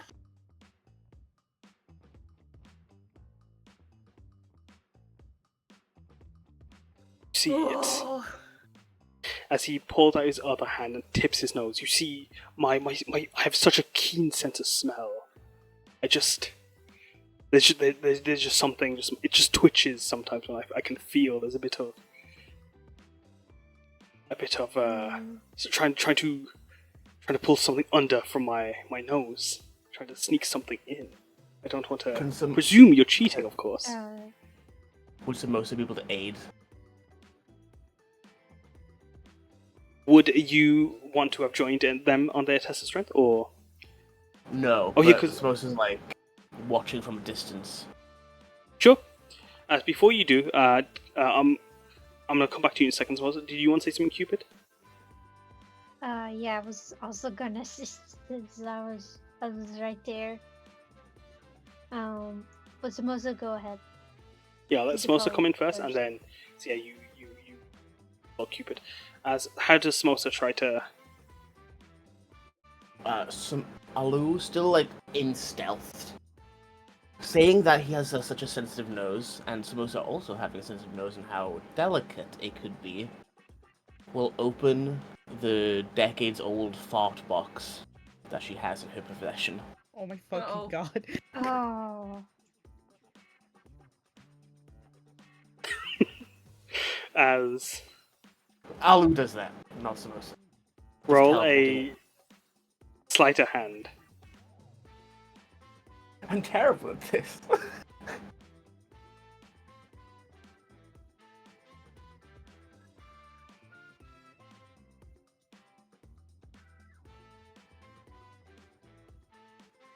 What? 15.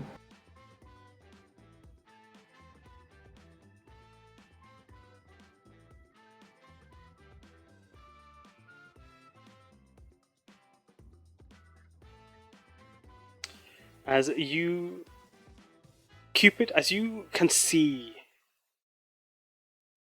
and you can you know the creak of that, the sound of that opening box. You recognize it distinctively. How do you try to help and aid in this distraction that's created? oh.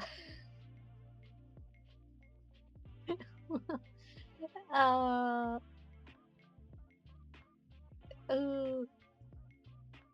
I think Cupid will make sure that it doesn't land on Bodhi or Laurel, or that it just lands right here into this little I think it's a barrel of some kind. Mm-hmm. Yeah, barrel.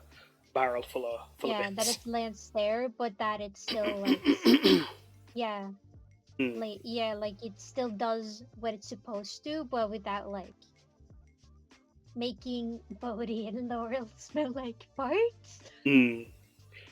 Roll with advantage then for me, Um, Samosa, as Cupid, ready for the assist as you preparing to open it and pass it, dropping it in.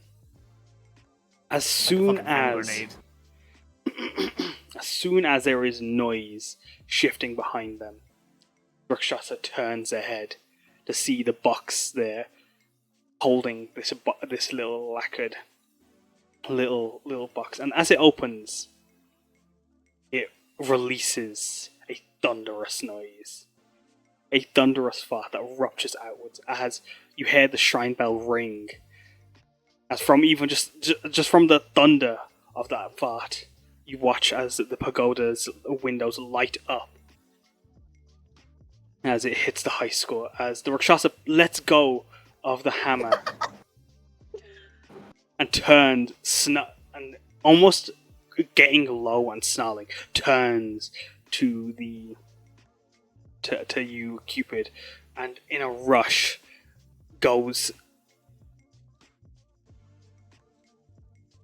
reveals their huge, powerful form as Bodhi quickly rushes for a second behind you and just around you, Laurel, as they grabbing a hold of the hammer with you, bring it down.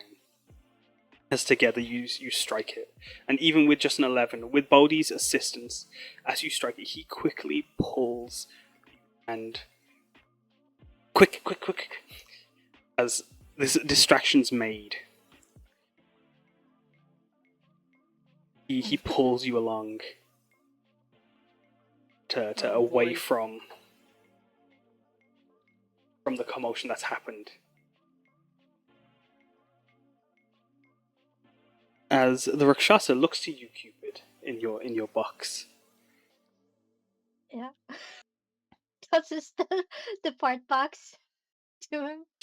As you're holding the fart box with your tail, Rakshasa turns their head, and also, looking over their shoulders, you feel a glint from their shades, Alu, as they look in your direction as well. Alu will poof away. Cupid has. Be gone, you brat! He just snarls. No cheating around my game! Cupid like books it, like so sorry. As you run away. That entire area Tip of just the has wind, there other is a bugs. mist that would burn your nose hairs off in that area.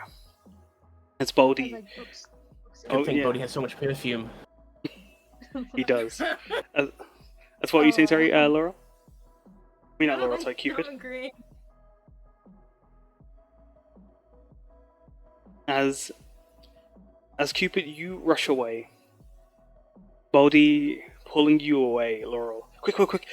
Let's try to get into one tent and we can lay low. As he rushes you over to Jadel's step. As he's laughing away. I've not done something like that before. I've never cheated at a game. Whispers to you as you get closer and you slow down. Wait. Bodhi, you knew I cheated? Well, it's kind of hard not to. I mean, like, don't take this the wrong way. No, I mean, like, I've spent my entire life studying magic. It's like breathing. Especially when your mom is the head, one of the head mages of the castle. Like you get used to being able to sense powerful and strong magic. So I mean, even if the Rakshasa didn't catch anything, as his scale are tinging away. You know what? I am very, very impressed that you noticed. I mean,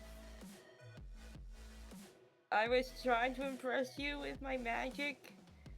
Oh no, it was really cool. Yeah. You were? I'm glad that I'm not the only kind of person who likes to rebel a little bit, and so...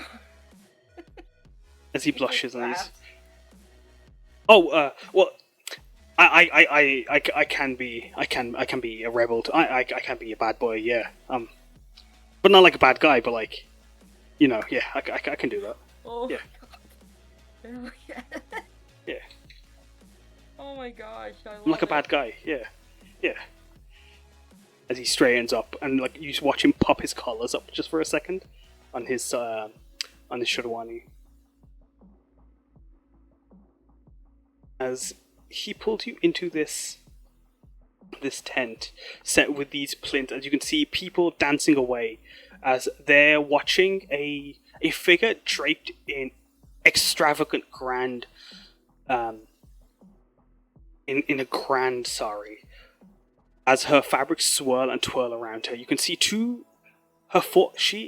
something's off about her though. As you watch her as she's dancing away, her arms covered in jewelry, her jewelry jangling away. You see 2 of her legs are red, and 2 of her legs are blue, as this isn't just a normal woman or a normal dancer. As you watch her dancing away with her long, spindly fingers, her sari draped around her, you notice her feet are pointing backwards, and the distinct sight of a Chirel is very, very easy, and almost could draw an alarm upon you, Laurel, as you catch it as Samosa. You waiting in line also.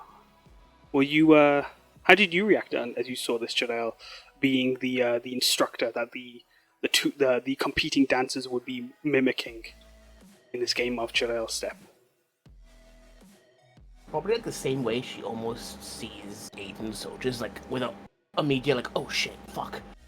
And then rage, and then like, okay, no, it's fine. This is we're celebrating yokai, this is fine. They're meant to be here. She's probably not bad. Maybe, hopefully. I'll kill them if they're not. If they are.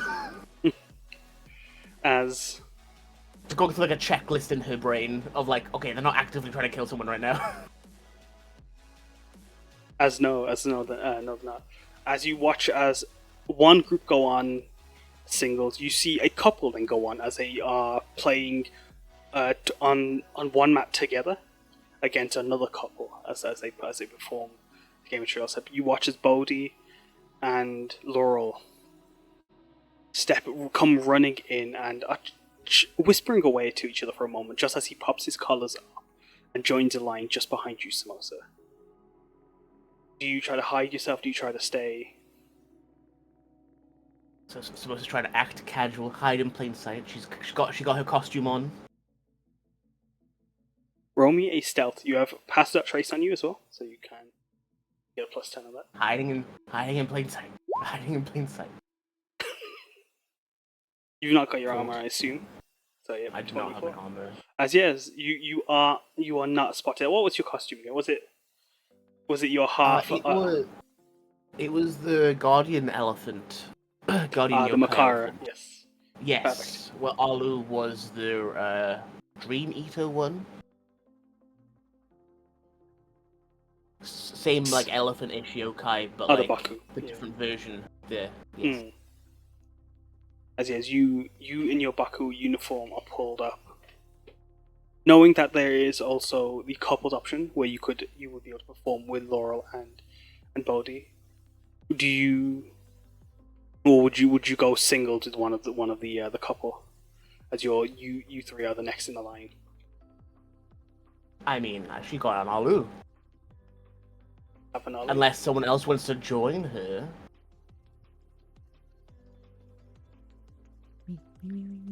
I think it's cheating. Hasuko?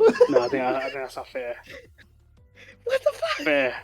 That's not fair. No, Hasuko can join if they want. My dance teacher? Yeah, what the As, fuck? We gotta step up these Terrell. Fuck them. as what you in line What with I'm Hasuko. fucking saying! Yeah, she slides in right next to Samosa after throwing a plushie at her. He said, "Hey, bestie." Hey! Or he just rubbing the back of his head, just like kissing his teeth as he just looks over Hasuko, and then just walks away with them. Like, come on, let's go. As the dog also being handed a chicken wing, being handed another chicken wing, follows along. As yeah, Cupid. Sorry, Cupid. You got with you getting a 5, you get a little tiger, little plush, little tiny little almost like it's like an Animal Crossing little tiger plush. That's what you get with its paws backwards. What about the 10 we got with the font? Well, they would know. You were told to scram. As Laurel and Cupid were caught for cheating.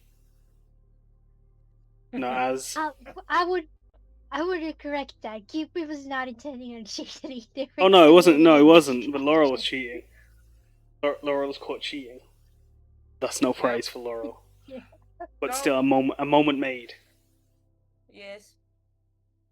As Found out Bodhi's a bad boy. he's a bad boy. He's a bad guy. Yeah, but not like a bad guy. Not bad boy. But he's a bad boy. Yeah. As his, I don't know if any of you guys have seen the video I'm referring to, but like if you've seen it, yeah, that yes, my go. As you make your way to Jarrell's step though, as you join in, this is as the Jarrell looks over to you. Okay, dearies, it's going to be 10 gold per person. Are you doing a couple stands, or are you doing a singles? As he looks to Hasuko, so she looks to Hasuko and Samosa.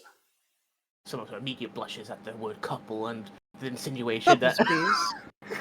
Hasuko says it, no shame. and who is the challenging couple? As Bodhi standing behind Laurel. Us, where the challenges. He puts his hands on his hips as he quickly looks at Laura like, "You okay with that, right? You." Yeah, of course, absolutely. Yeah. Yes. We're a challenging couple. As he looks over, and he looks to Hasuko for a moment. What's up? As the gold has already been handed over. Wait. I'll pay for Hold- the samosa. Hold on a minute now. Hold on. Always eat hot chip and lie time. You're a chum of Kasukawa. As his expression drops, his bad boy persona has completely dropped. Boy. Samosa will whisper to Hasuko, I used to talk to him about the gems all the time. This is not good. Are you sure you're not confusing me with someone else? No, I think it'd be really hard to confuse Kasukawa and greatness with someone else. I mean, look at the horns. They're completely different. Yeah. I'm sure. Like those look very distinct. They're very distinctly the sapphires. I know my stuff. Like I used to live in Kasukawa Castle. You see, he says as he turns to Laurel. As he turns to But look at all these. Look at all this extra. Look at all these extra bits. Samosa says in a deeper voice. roll deception. Guidance. How are you casting guidance there, Hasuko? She's like, it's seeing Samosa like trying to fuck. Seeing Samosa trying to disguise herself. Her voice, she's like patting Samosa's back like something stuck in her throat so she can have like the lower octave. It's D4, bestie. It could explode.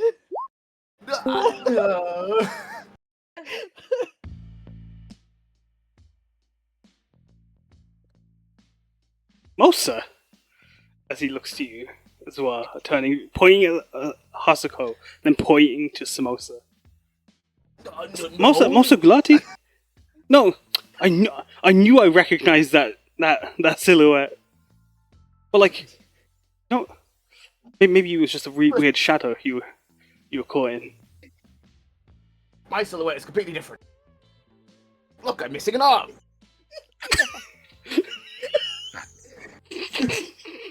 as sweating under her mask. As Bodhi just points it out. He's being an asshole to the disabled. Oh my God. Bodhi- Ableism allegations. Bodhi turns to Laurel. Turning back to Samosa. Oh, sorry, you just. There's a friend of mine in school at the castle, Kasukawa Castle. As you watch him getting flustered and he's trying to like talk back this bad boy persona, melting away. Well, But, like- Soxodons, similar ears and no trunks and No, I wouldn't say that. No, like, I wouldn't say that at all. No, no, no. I have a Luxodon friend. Oh my God. As he. Sorry, I confused you for someone else, but like, I mean, I am 100% certain I would put my entire life savings on that is the sapphire of Kasukawa. How loud is he saying that? Not too loudly. It's just you're all within this tent. There's a few people around you, but like no one's like saying it. It seems to be like bang on. They all have their own conversation. Well, As the Trinell is just waiting for Bodhi and Laura to stand on the platform. Well, if you knew anything about the sapphire of Kasukawa, you know the horns wouldn't be like this, having all this extra bits. What you mean jewelry?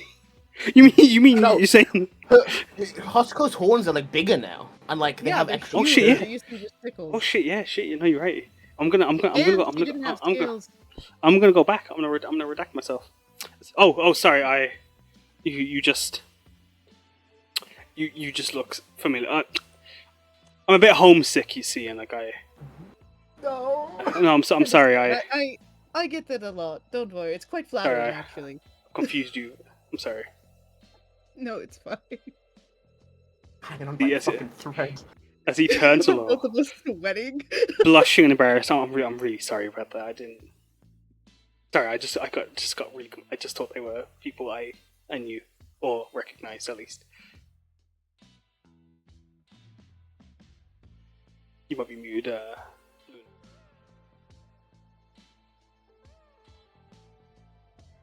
I think they're typing. Oh. Oh. Yeah, we're gaslight keep girl boss out of here. If Laurel, you want to roll a deception then for me, or a sleight of hand as you try to, or not, or a stealth check, sorry, as you try to word to them secretly. Okay. His body apologizes. I want.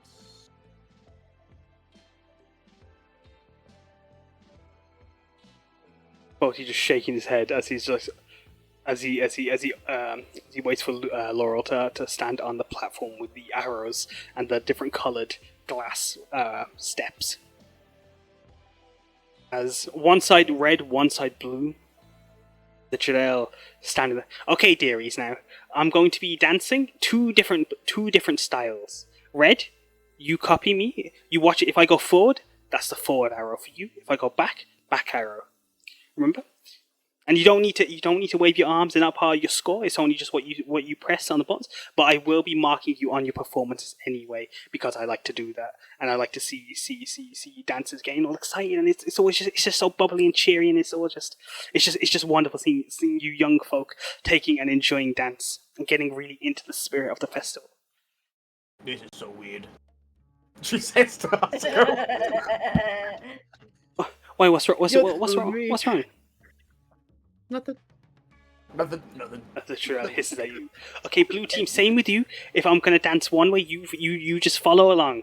And remember, if you just the more you get into it, the higher your scores are. Okay. Mm-hmm. Roll me a performance, please. Okay, can I give myself disadvantage? Oh no. Throwing. Are we throwing or are we winning? I need to know before I roll. Samosa is not throwing in front of her dad's Okay, then I'm not throwing. Sorry. Her dad's besties. what? her dance teacher. Oh. No, come on, like, put some effort into it. So normally, Samosa would not have proficiency in performance, but since this is DDR, she does have proficiency in it. Let's fuck. It's her game. go. This is her game. Go ahead. So nat one. Go on. Nat one. Big money. Nat one. Nat 20. Nat 20. Nat 20 right now. 24. Damn. Well, As Bodhi, as he's being distracted and just like being still clearly embarrassed about the whole situation, you watch him struggling as he's trying to follow along, but he's not really throwing himself in. But like as he watches you, Laura, he does every now and then get into the dance, does mimic the Tradel's hand movements, and there is an attempt of getting his body and moving his hips, getting into the sway of things, but he just can't seem to get a momentum going. But how, Laurel, do you, with a 21, as you're going? Have you played DDR before in the arcades? Have you? maybe a little bit. A little bit. That's enough to take a significant lead beside Bodhi. As what does that look like? How are you getting involved? Are you trying to help Bodhi? As I'm going to change the music. This is not Yes, I would help Bowie. As how do you help Bodhi? Are you like kind of like encouraging him? Are you trying to bring him into your movements or? Yeah, like I would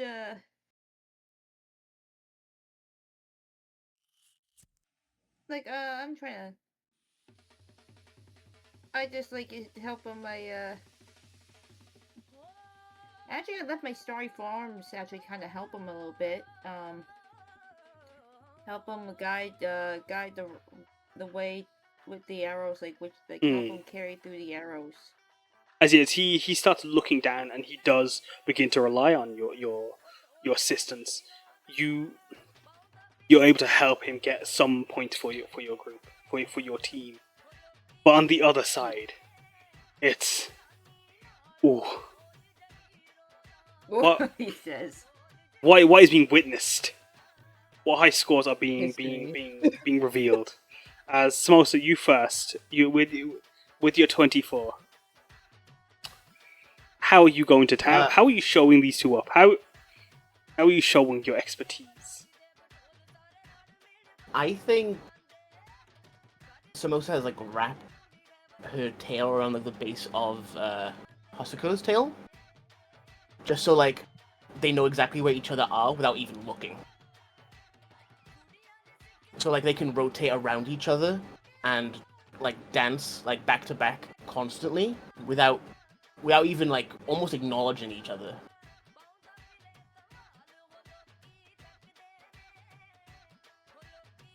And like normally Samosa, Hasuko, you would know this more so in dance class because you're teaching her. She is usually quite clumsy and heavy-footed. When it comes to DTR, that's none of that. She is quick, elegant, and just pure efficiency. Hell yeah.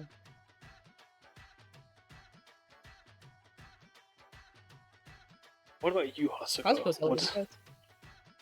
Hasuko's what? Sorry. I said she's impressed. Her student And with has that, grown. as you watch the student become the master, how do you? What does your 29 look like? Well, shut the fuck up. Let me say cool things, okay? That's what I thought. Mute yourself. No, sorry. Asshole, I'm coughing. Damn.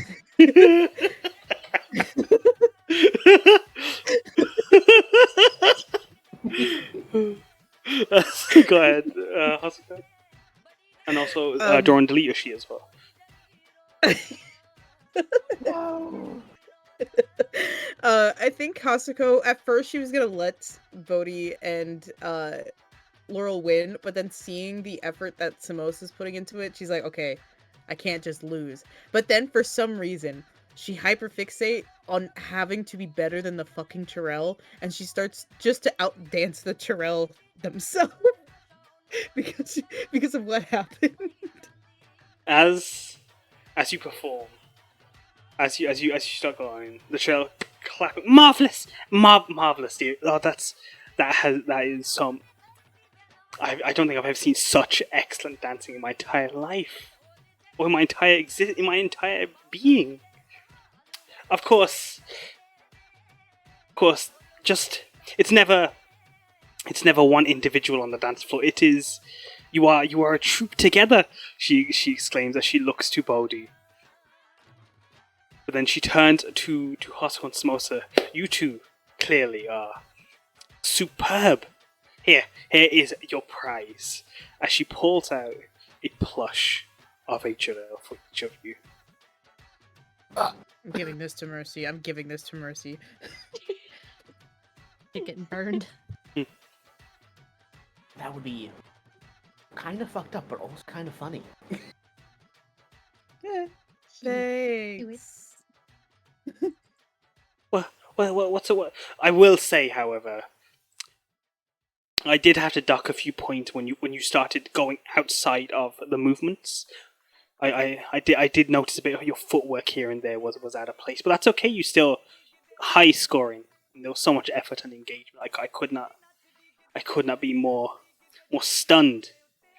As she says, as she speaks to you, Hasuko, hearing your as she listens to your adulation to receiving your Chirel plush. You see her eye twitch ever so slightly. Geography points. What do you mean? Well, that's We not hit the aim every of the arrow. game. Almost. There was a few that that's what your partner was just a bit rambunctious with, you can say.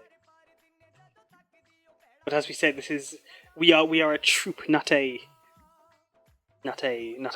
individual on the dance floor. As you are all, as you're given your gift, Bodhi shaking his head, giving a nod to Samosa and Hasuko.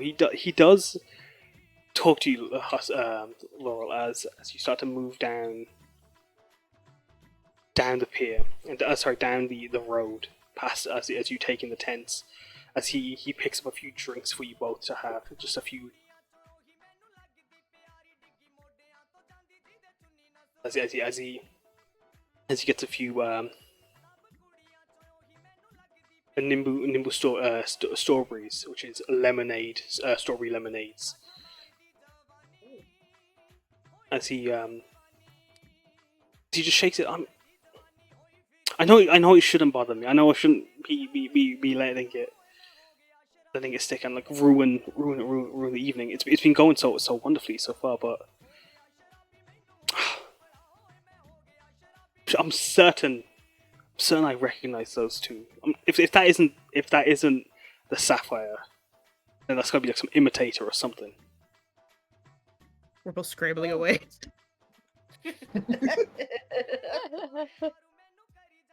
Go, go, go, go, Oh. go. Oh, like, I know how you feel. Like, I have seen people that I thought were somebody else. I know people might see somebody that looked like me, but it's not really me. Like, it's all just a small world out there. Well, have you like had with your profile mentioned that you're an adventurer, right? So like, have you encountered like doppelgangers or like mirrors of yourself? Oh, absolutely. No question, I have had that kind of situation before.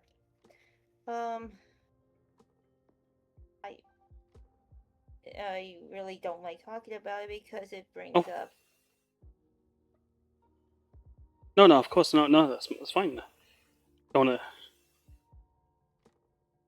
We could talk about loads of other stuff. Do you not like talking about your work? I love what I do. Don't get me wrong, it's just whenever I think about doppelgangers and stuff, it makes me think of, well, my how I became who I am, basically. But I I don't want to drag this down. I don't wanna drag this date down. No. I mean, if you ever want to talk about it, I'm happy to listen. Like I know like it's not the same, but like I always felt when I knew some people copied my research, it always felt it was souring. No, I can imagine if someone were to try and be you, it's terrifying. He shakes his head. I'm glad none of these yokai here are obake. He looks over his shoulder at some of the. Here, I look at some of the yokai and like even though I have fought yokai, there are some of them I just feel more like I feel like maybe not all yokai are bad, He nods. Yeah, I mean they're just like us, right? I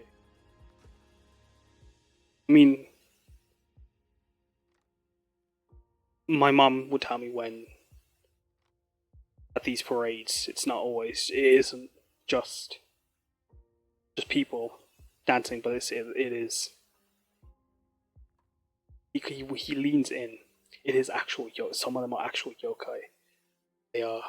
They're taking part in the celebration with us. So like, you always hear rumors and stuff, but like, having been in and seeing it,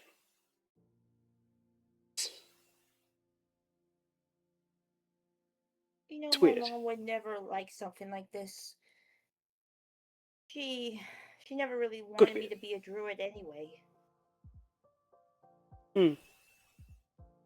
Why did you become one then? Oh, it's a long story, but I will give you the short. Remember, I was telling you about that heritage. Mhm. My powers came from that heritage. Star druids are pretty rare where I'm from. No way. But yeah, but my mother never really approved of me becoming a druid. After Watch as the his eyes come alight when you mention Star Druids. oh, So continue. did you not notice the starry forms that were helping you dance, Chloe? I mean, yeah, but I assumed that was just your magic. So Laurel would stand up Tinge is red.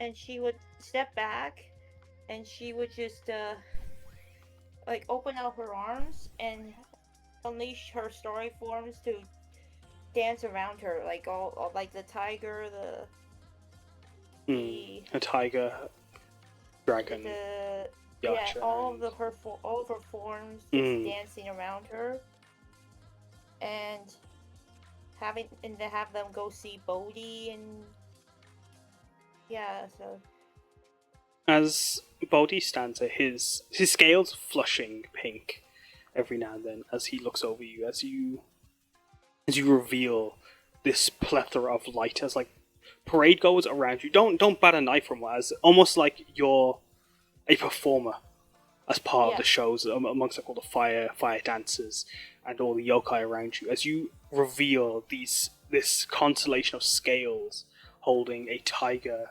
dragon, this fish that swims into and swirls into a dragon, and then this archer that as they lift the scales up, as their constellations form and circle around you. As he looks up, and his mouth agape for a moment as he just stunned to silence.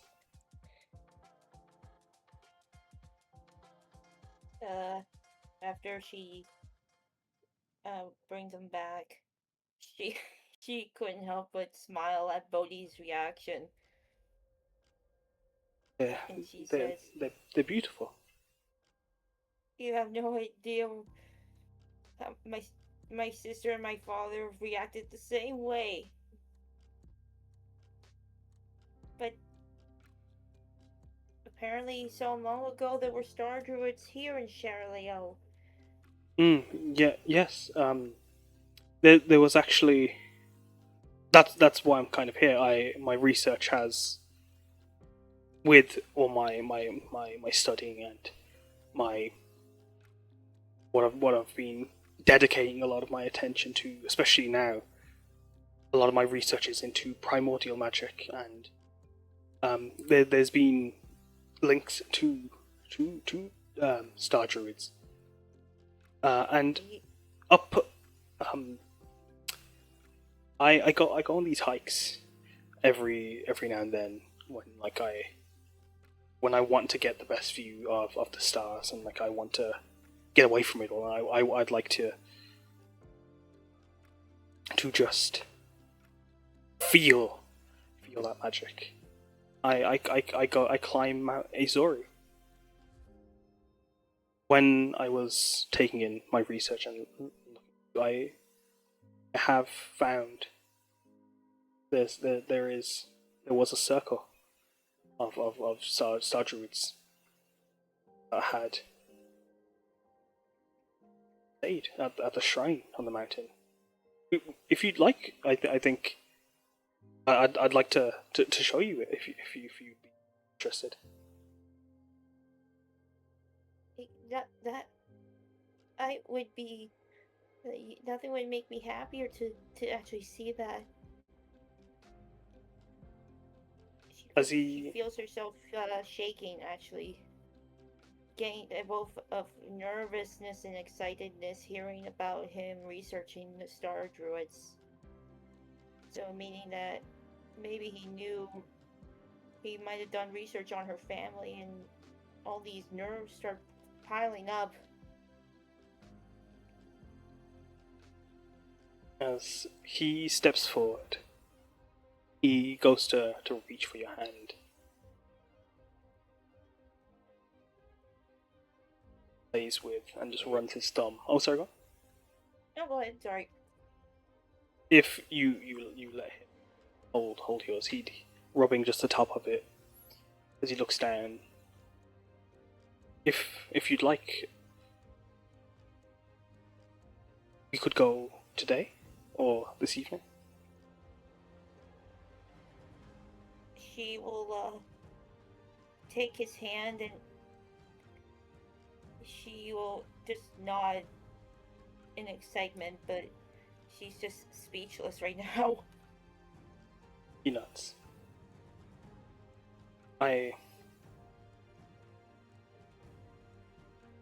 As he just kind of twists his wrist a bit. First, I did want to. We could go in a bit if you want, but I think if while we're here, I mean we're by the Ferris wheel. Do you wanna go for a ride? Of course. Yes, let's go. I haven't been on a Ferris wheel before.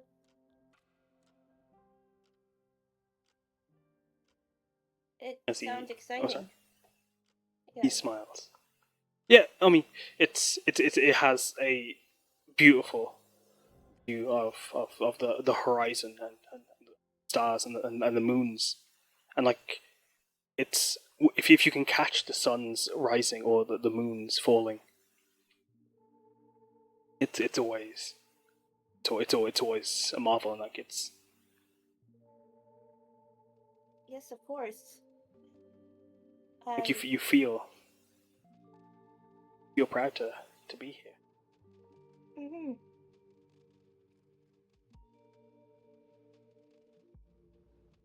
As he nods. Come, let's not wait.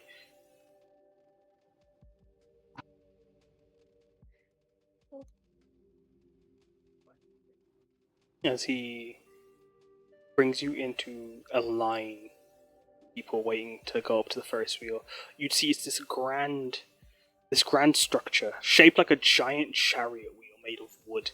You see lanterns that are lantern boots on the end of each rung, twist and spin. As at its center is a giant head, the giant face. It's sculpted of wood and painted with immense detail of that of a Oni's face. Their three eyes fanning out to make that of like a lotus. Their mouth smiling, their tusks protruding outwards. As they let you, or as you wait in line, I'm gonna go to the list, to the group, and ask where and what you guys are doing. As you watch Bodhi and Laurel get into line for the Ferris wheel. As Cupid, what do you?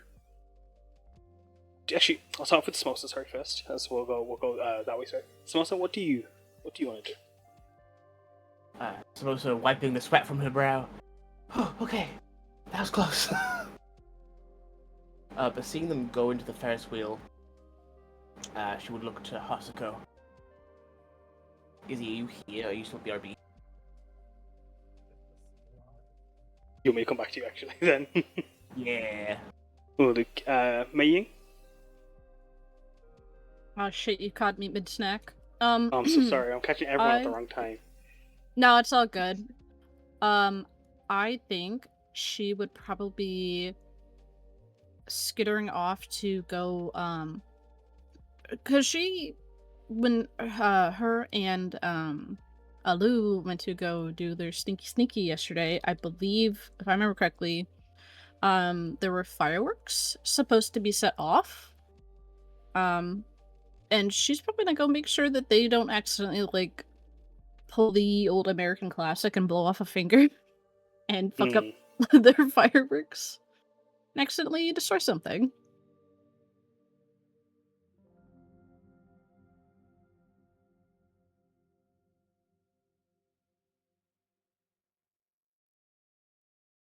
What about you, Cupid?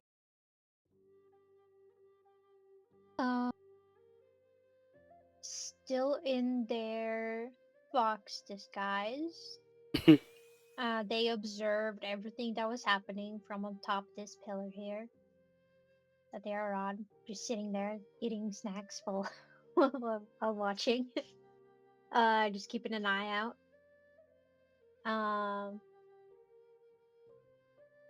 Yeah. Seeing Bodhi and Laurel head towards the Ferris wheel. Ferris. Ferris You know wheel. what I mean. Ferris wheel. Ferris wheel. Cupid will then get up, dust off, finish their snack, and then like head towards like over here, or maybe over here, and then like go over here. That's that's not the token. I was moving the leg of the. Okay, yeah. Head over here to meet with Umeko, I think. Just so that everyone is not like clustered over here. So they will like go over here. And letting Umeko and Haruki know that like they're heading towards the Ferris wheel.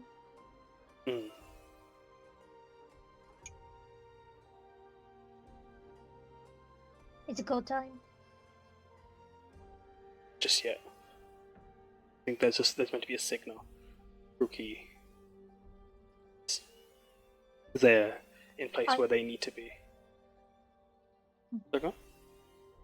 Should we get on? Should we gotta get on the Ferris wheel before them to secure it, or after them? I think it'd be tricky with the timing. So we'd have to. We'd be behind them, wouldn't we? If we hopped in the line now. If we cut it, but they'd be in their own booth as well, wouldn't they? So I don't think. Listen, I think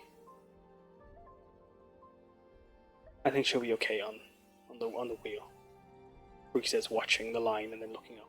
This huge monolith. Worst case scenario. We'll play it by ear. Just we got some lanterns. Oh yeah. Worst case scenario, the thing unhinges from its bolts and the Ferris wheel just starts like rolling. Good thing we can fly then. You can fly. Teleport. You can fly. Teleport. We've got solutions. And True. Ferris wheel's been there for what, thousands of years? It's not gonna unhinge now. Well, I sure hope not. They better change those bolts. I mean, if it's 1,000 years old, then that thing is gonna fall apart in a second. Haruki How just about we baiting stop- fate. How about we stop talking about this to not wish this into existence? Mm-hmm. Oh, Ah, we got some true. lanterns to light. So what about you, Umeko? What are you doing?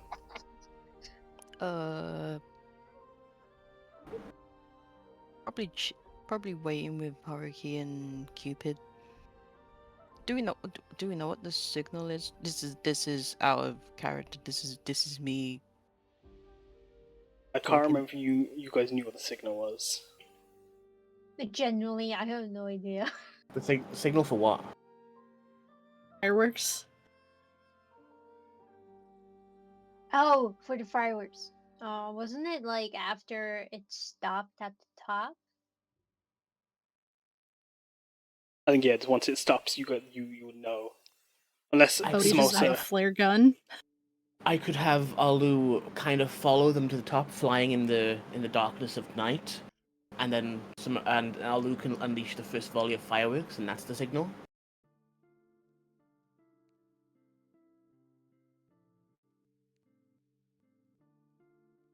Of Izzy is. So Umeko, yeah, you waiting for the signal? Is there anything you want to do, sir? Or No, I think she's just gonna look and pray nothing goes bad. I mean, there's separate people that were setting us the fireworks. there is also like a plan for fireworks here. Yeah, I think they've Well- got their own plan. I think it'd just be good if we just checked on the Chill. two, made sure they got up and down safely. And what about you, Samosa? Seeing seeing herself, astral projecting. No, seeing them getting in line for the Ferris wheel. Hasuko, is Hazuki ready? Hazuki She ready? clicks the little walkie-talkie. This is Moi Moi magic over.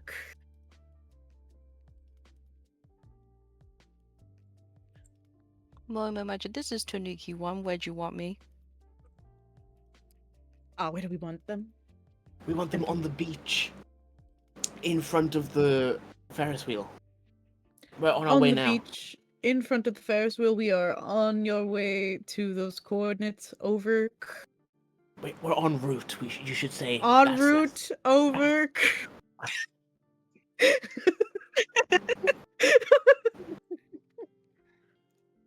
I hear She you doesn't loud know how and to clear. do walkie-talkie talk.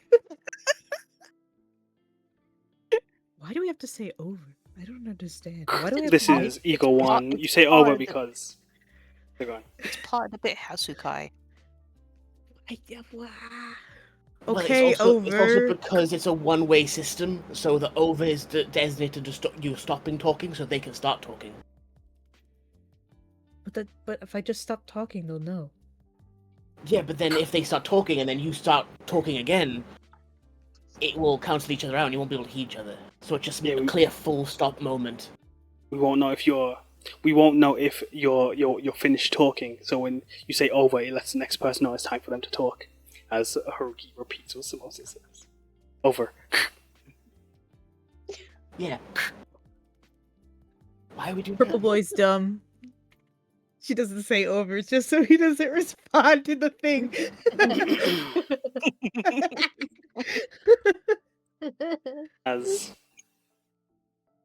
As are you all in your positions? Alright, let's go. Go, go, go, go. As Go, preparing go, go. preparing lanterns, you're having to going down onto the beach. And it's empty, especially underneath the pier, as those that needed to congregate, gathering all the lanterns, begin lighting and preparing them, holding them down with the tanukis in hand. Even Saki, the kitsune, joining in to help. As you start to prepare, Fox? He's Bastard here? Fox. here, as you prepare and gather your lanterns ready in place, Cupid and Haruki watching the Ferris wheel just in case, as Laurel and Bodhi, you wait in line. And as the wheels turn, eventually Bodhi, not without even needing to pay, you're welcomed on to the Ferris wheel as he opens the door into this lantern booth, this lush, lavish booth, set with all sorts of flowers and bouquets streamed around the inside, as if this booth itself was prepared specifically for this moment. He gestures you to enter. She she looks at Bodhi and she like sweetly like, you've been preparing a lot, haven't you? His scales tinge. He steps in with you. No, I'm impressed, honestly. Never had a guy be so prepared. Honestly, Bodhi, Done. unrealistic standards. He's setting too high of a bar for everyone else. For the first date, It's crazy. fucking first date. I was gonna say, first how's he gonna meeting? like overcome the next date and the date after that? He can't. True. Yeah. It's gotta bloat He's, them in. he's shooting himself in the foot. As You gotta have You your can discuss expectations that low. when I'm on. You can discuss that after, okay? We'll discuss As he- that after. Not to talk he about the welcomes wedding. you on. Oh Jesus Christ! But if he proposes first, As he gestures you to take a seat and joins No. you on the opposite. Ferris wheel begins to shift and begins to move. As he smiles at you, there's not much words from him, except for when, as it draws to its peak.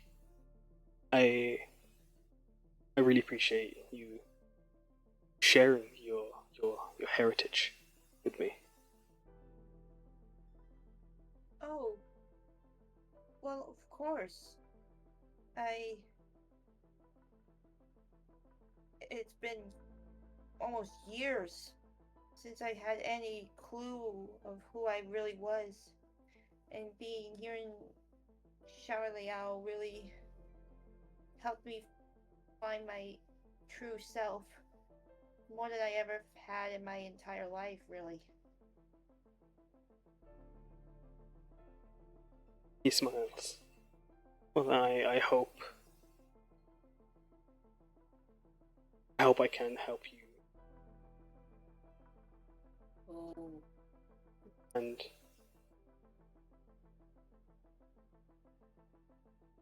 being more and feel like you're one of us.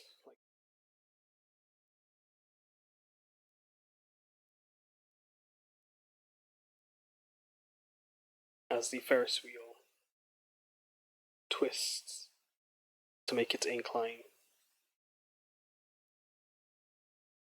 about to reach its zenith, stands up and looks over nervously. Just 1 second. Looks over the edge as to the left you see the horizon, the pitch black sky with just a glow of orange from the afternoon suns on the other side. Well, sorry, the purples and pinks as the suns have set and night is falling upon Treleo. As 8 p.m. is about to hit, as Bodhi reaches the top. To the right you see Amidaka city and the mountains off in the distance. Gestures to he reaches out onto the city side, and with a click of his fingers he creates a flash of starlight, crystalline blue, as it starts to shift into icicles as these icicles rain down. As down on the bottom of the Ferris wheel you can see a flash of light. As the Ferris wheel stops, as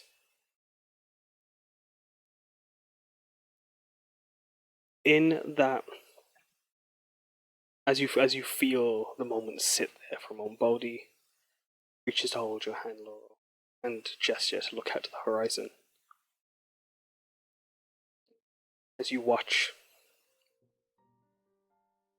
as he pulls his hand out, and as if pulling a curtain, you watch as he pulls the black curtain that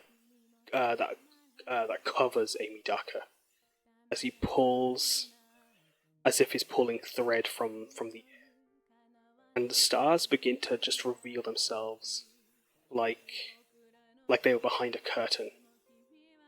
As he plucks and pulls at the air, you watch as the stars reveal themselves on a purple-pink streaks, as a perfect night sky is revealed, as the moon sat perfectly in place, centered. As you look out the windows, as both of them separated, as the two moons only come together during Mother's Moon. But even in this perfect distance they are perfectly symmetrical in height and in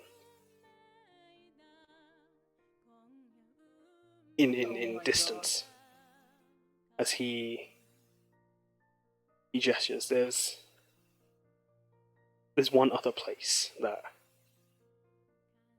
I'd like to see the stars with. That's right here. Oh, and Laurel really promised Aurora, Hasuko that she wouldn't cry, but she could just feel the tears welling up a little bit as she sees how beautiful everything is. And she's also subconsciously she's clutching onto that what is it called? The Taka locket.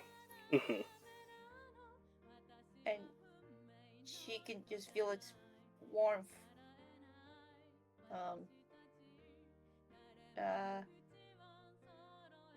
Feel its warmth in it, and she feels like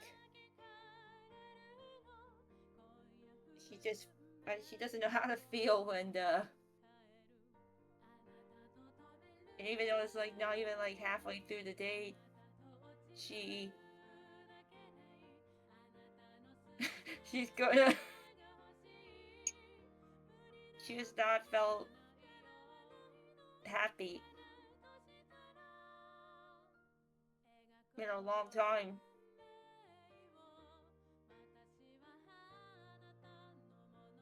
And then she quickly wipes away the tears and I'm sorry. No, don't. I'm a sucker for this stuff. Then I best get some tissues for the next bit. Oh gosh. As down below, as you watch as the stars reveal themselves, as they were pulled away, and put that black shade is pulled away from the world. Is that the signal, Samosa, Hasuko, to release the lanterns? What do you? Alu, holding the incendiary cloud Sheki Stone, aka the firework Sheki Stone that's been using. He's stunned for a second as he looks upon the stars, and then kind of shakes his head and like points the stone to the sky, and unleashes the volley of fireworks that comes from stone. They twist upon themselves in all sorts of different colors, creating flowers and different like constellations, almost like linking with the stars revealing in the sky to like form the actual constellations themselves.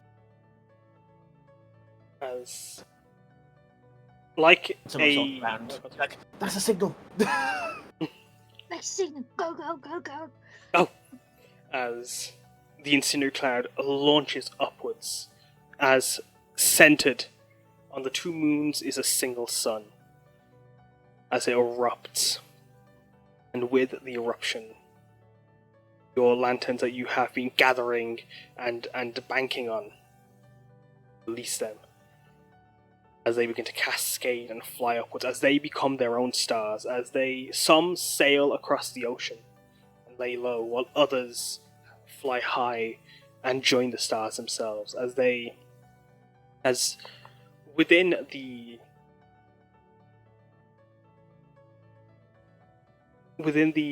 Ferris wheel, Bodhi looks stunned, and he turns to you.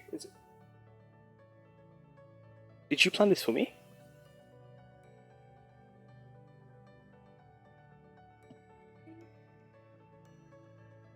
Yes. Yeah, she figured it was something that everybody else did, but she didn't want to like call them out, so she's like, yeah, she will.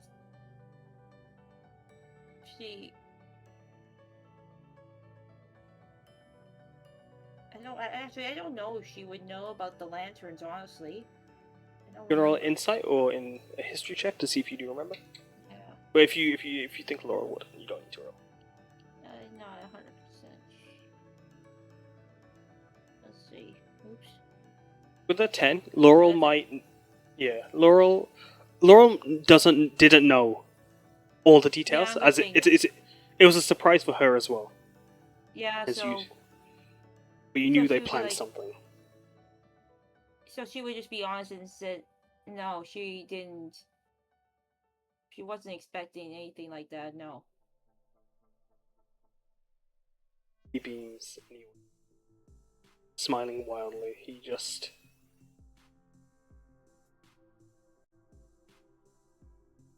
turns to takes it in. He goes to bring your hand up to his as he goes in to kiss the back of your hand.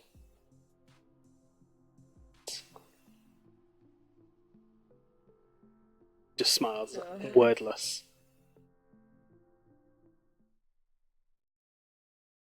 She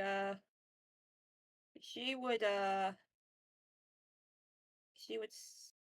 slowly go to where he is and just once again lie her head on his shoulder and hold his hand.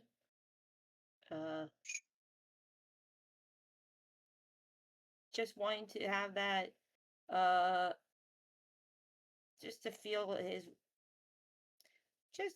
warmth. I think the best way to say it is like to show to have her. She wants to have the feeling that she's having and shared with him. I think that's what I'm getting at. As you place yourself onto his shoulder, as you rest into the nook between his neck and shoulders, he's not surprisingly warm. If anything, he's cold. As you feel his body heat, there is you grant him warmth as he leans into you, but it's not unpleasant, especially on this warm spring evening. But as you take it in, he points as he looks to his watch for a second and then points to the skies once more.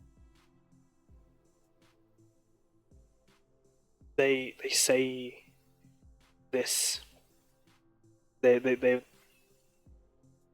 this phenomena isn't something that can be.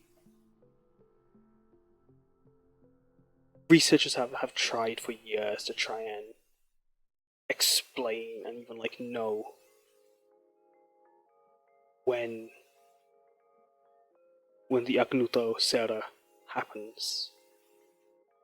Shooting stars that cross over Amidaka.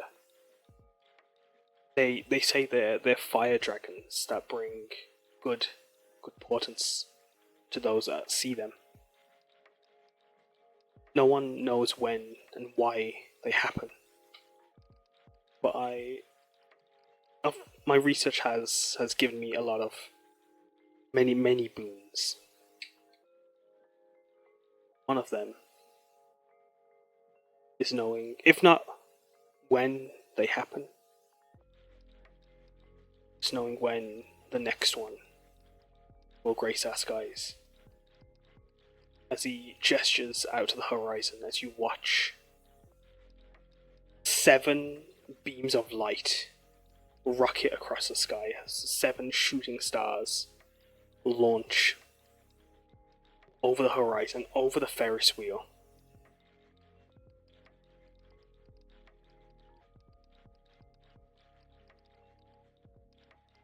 As your heads flick from the left side to the right, you watch them fly over the mountain. He smiles and turns to you.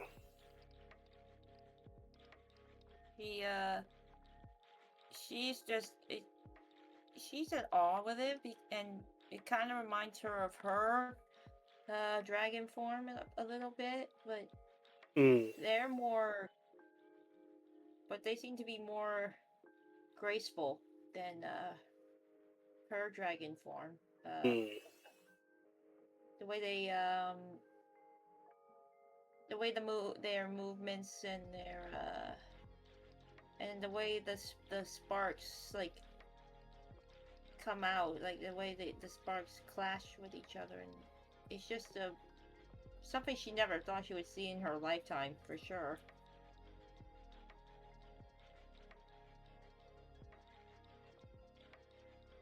As he sees your awe, he asks you again if you'd like to go to Mount Azori with him tonight.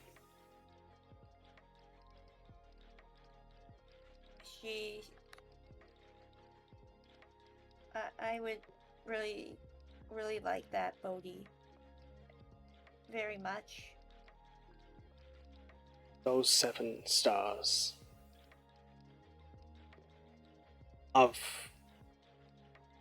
I know they will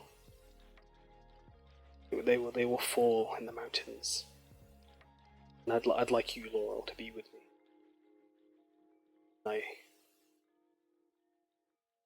When I uncover them, when we find and herald their light, I'd like them to be something we should share, the start of something be forever. Yeah, she would look at him and just smile and she just nods, just taken to, she's just still in awe with everything, so words can't really describe her feelings right now. Placing his hand on your knee, the Ferris wheel continues after its delay. You see the shooting stars, lanterns flying over. Bodhi, enamored by the lanterns, he does continue once again to just mutter how sweet and how just perfect it all was. He felt like he was at the center of the universe, and the stars were all around them. As the Ferris wheel comes... Sorry, go on? No, I'm just agreeing, that's all. As the Ferris wheel comes down, he asks if... Would you like to go now? As he begins to guide you down the steps onto the seafront, onto the brick walk just beside the sands of Amidaka Beach. As the rest of the group, all of you underneath the pier, see.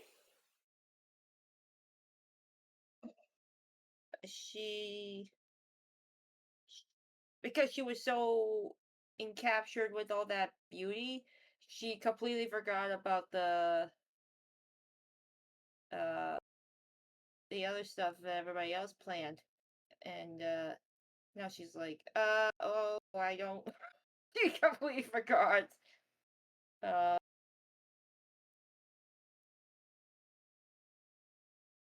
And then she realized, like, oh, if I go to the thing, and everyone's like, hey, where's she going? That's not part of the plan. So,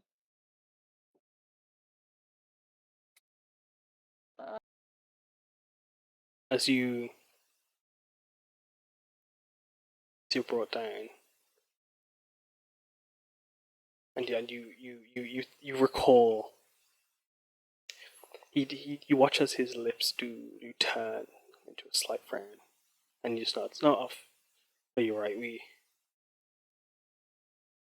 still have a whole evening.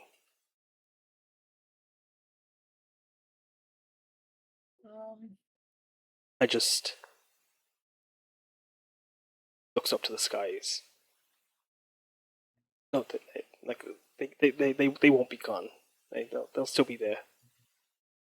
If you still would like to walk the city before we go for a hike, we can, if you'd like. Roast dinner. Roll dinner. Roll dinner. Your Dragoon, sorry. Seafood. oh, she can. Yeah, I was gonna do that. Cupid. Weirdest sounded bird, huh? Yeah, dude. And of course, that she remembered because Cupid said that. Laurel, she'd be like, before we hike, maybe we haven't eaten since this. I haven't eaten since this morning. It would probably be a good idea to have some food before we go on a hike. Don't you agree? Yeah, no, of course. I know you really wanted to go right No. right away. No, I can wait. I did want to show you something too, but that can wait as well. Like that's you've got an empty stomach, and I don't want you to sit on that. Yeah. No, I'm I listening. promise it will be a quick little meal, I promise. It's not gonna be No. like extravagant. He shakes his head. No, we can't let you can't allow hiccups. He shakes his head. You take your time. We'll enjoy our meal. As he nods to you. Hey, That's Kaz. Yep. That was Cupid trying to signal about dinner. That wasn't Dragoon trying to help their cat. You should unmute them. Oh, sorry. That was so funny. I love it. Sorry. Hey, that should be an automatic fucking pass, though. That's That should good be- method Yeah. acting. That's good. Sorry, no. method I'm so sorry. I acting. thought that was your cat. Oh, sorry. As your Cupid. I was making bird sounds, dude. Oh, I'm so. Oh, because I heard dinner. Seafood. So I thought you were talking about your cat's dinner. I'm so sorry. That Bless should be an your heart, automatic Kaz. pass. That Bless should be No, an yeah, no, automatic 100%. pass. My As- cat is not even here. No, you're good. But yeah, no.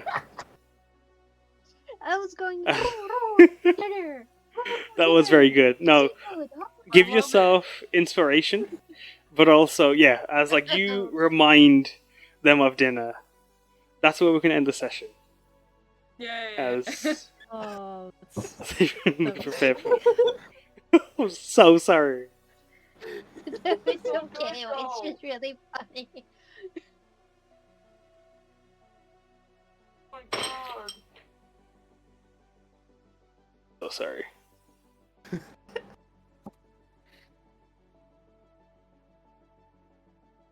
Cupid's making bird sounds. Gets fucking sniped. Just Just like taken out by the mafia. The dogs The got box him. just explodes. The box explodes, gets ripped to pieces by a bunch of dogs that appeared out of nowhere. That was funny as Those- fuck, though. Those wild That was. dog gangs will get you. They're real. Yeah. Ask I've Nemo heard about it. them. Bro, when I was in Someone Turkey, stop I was surrounded recording. by, no joke, like 15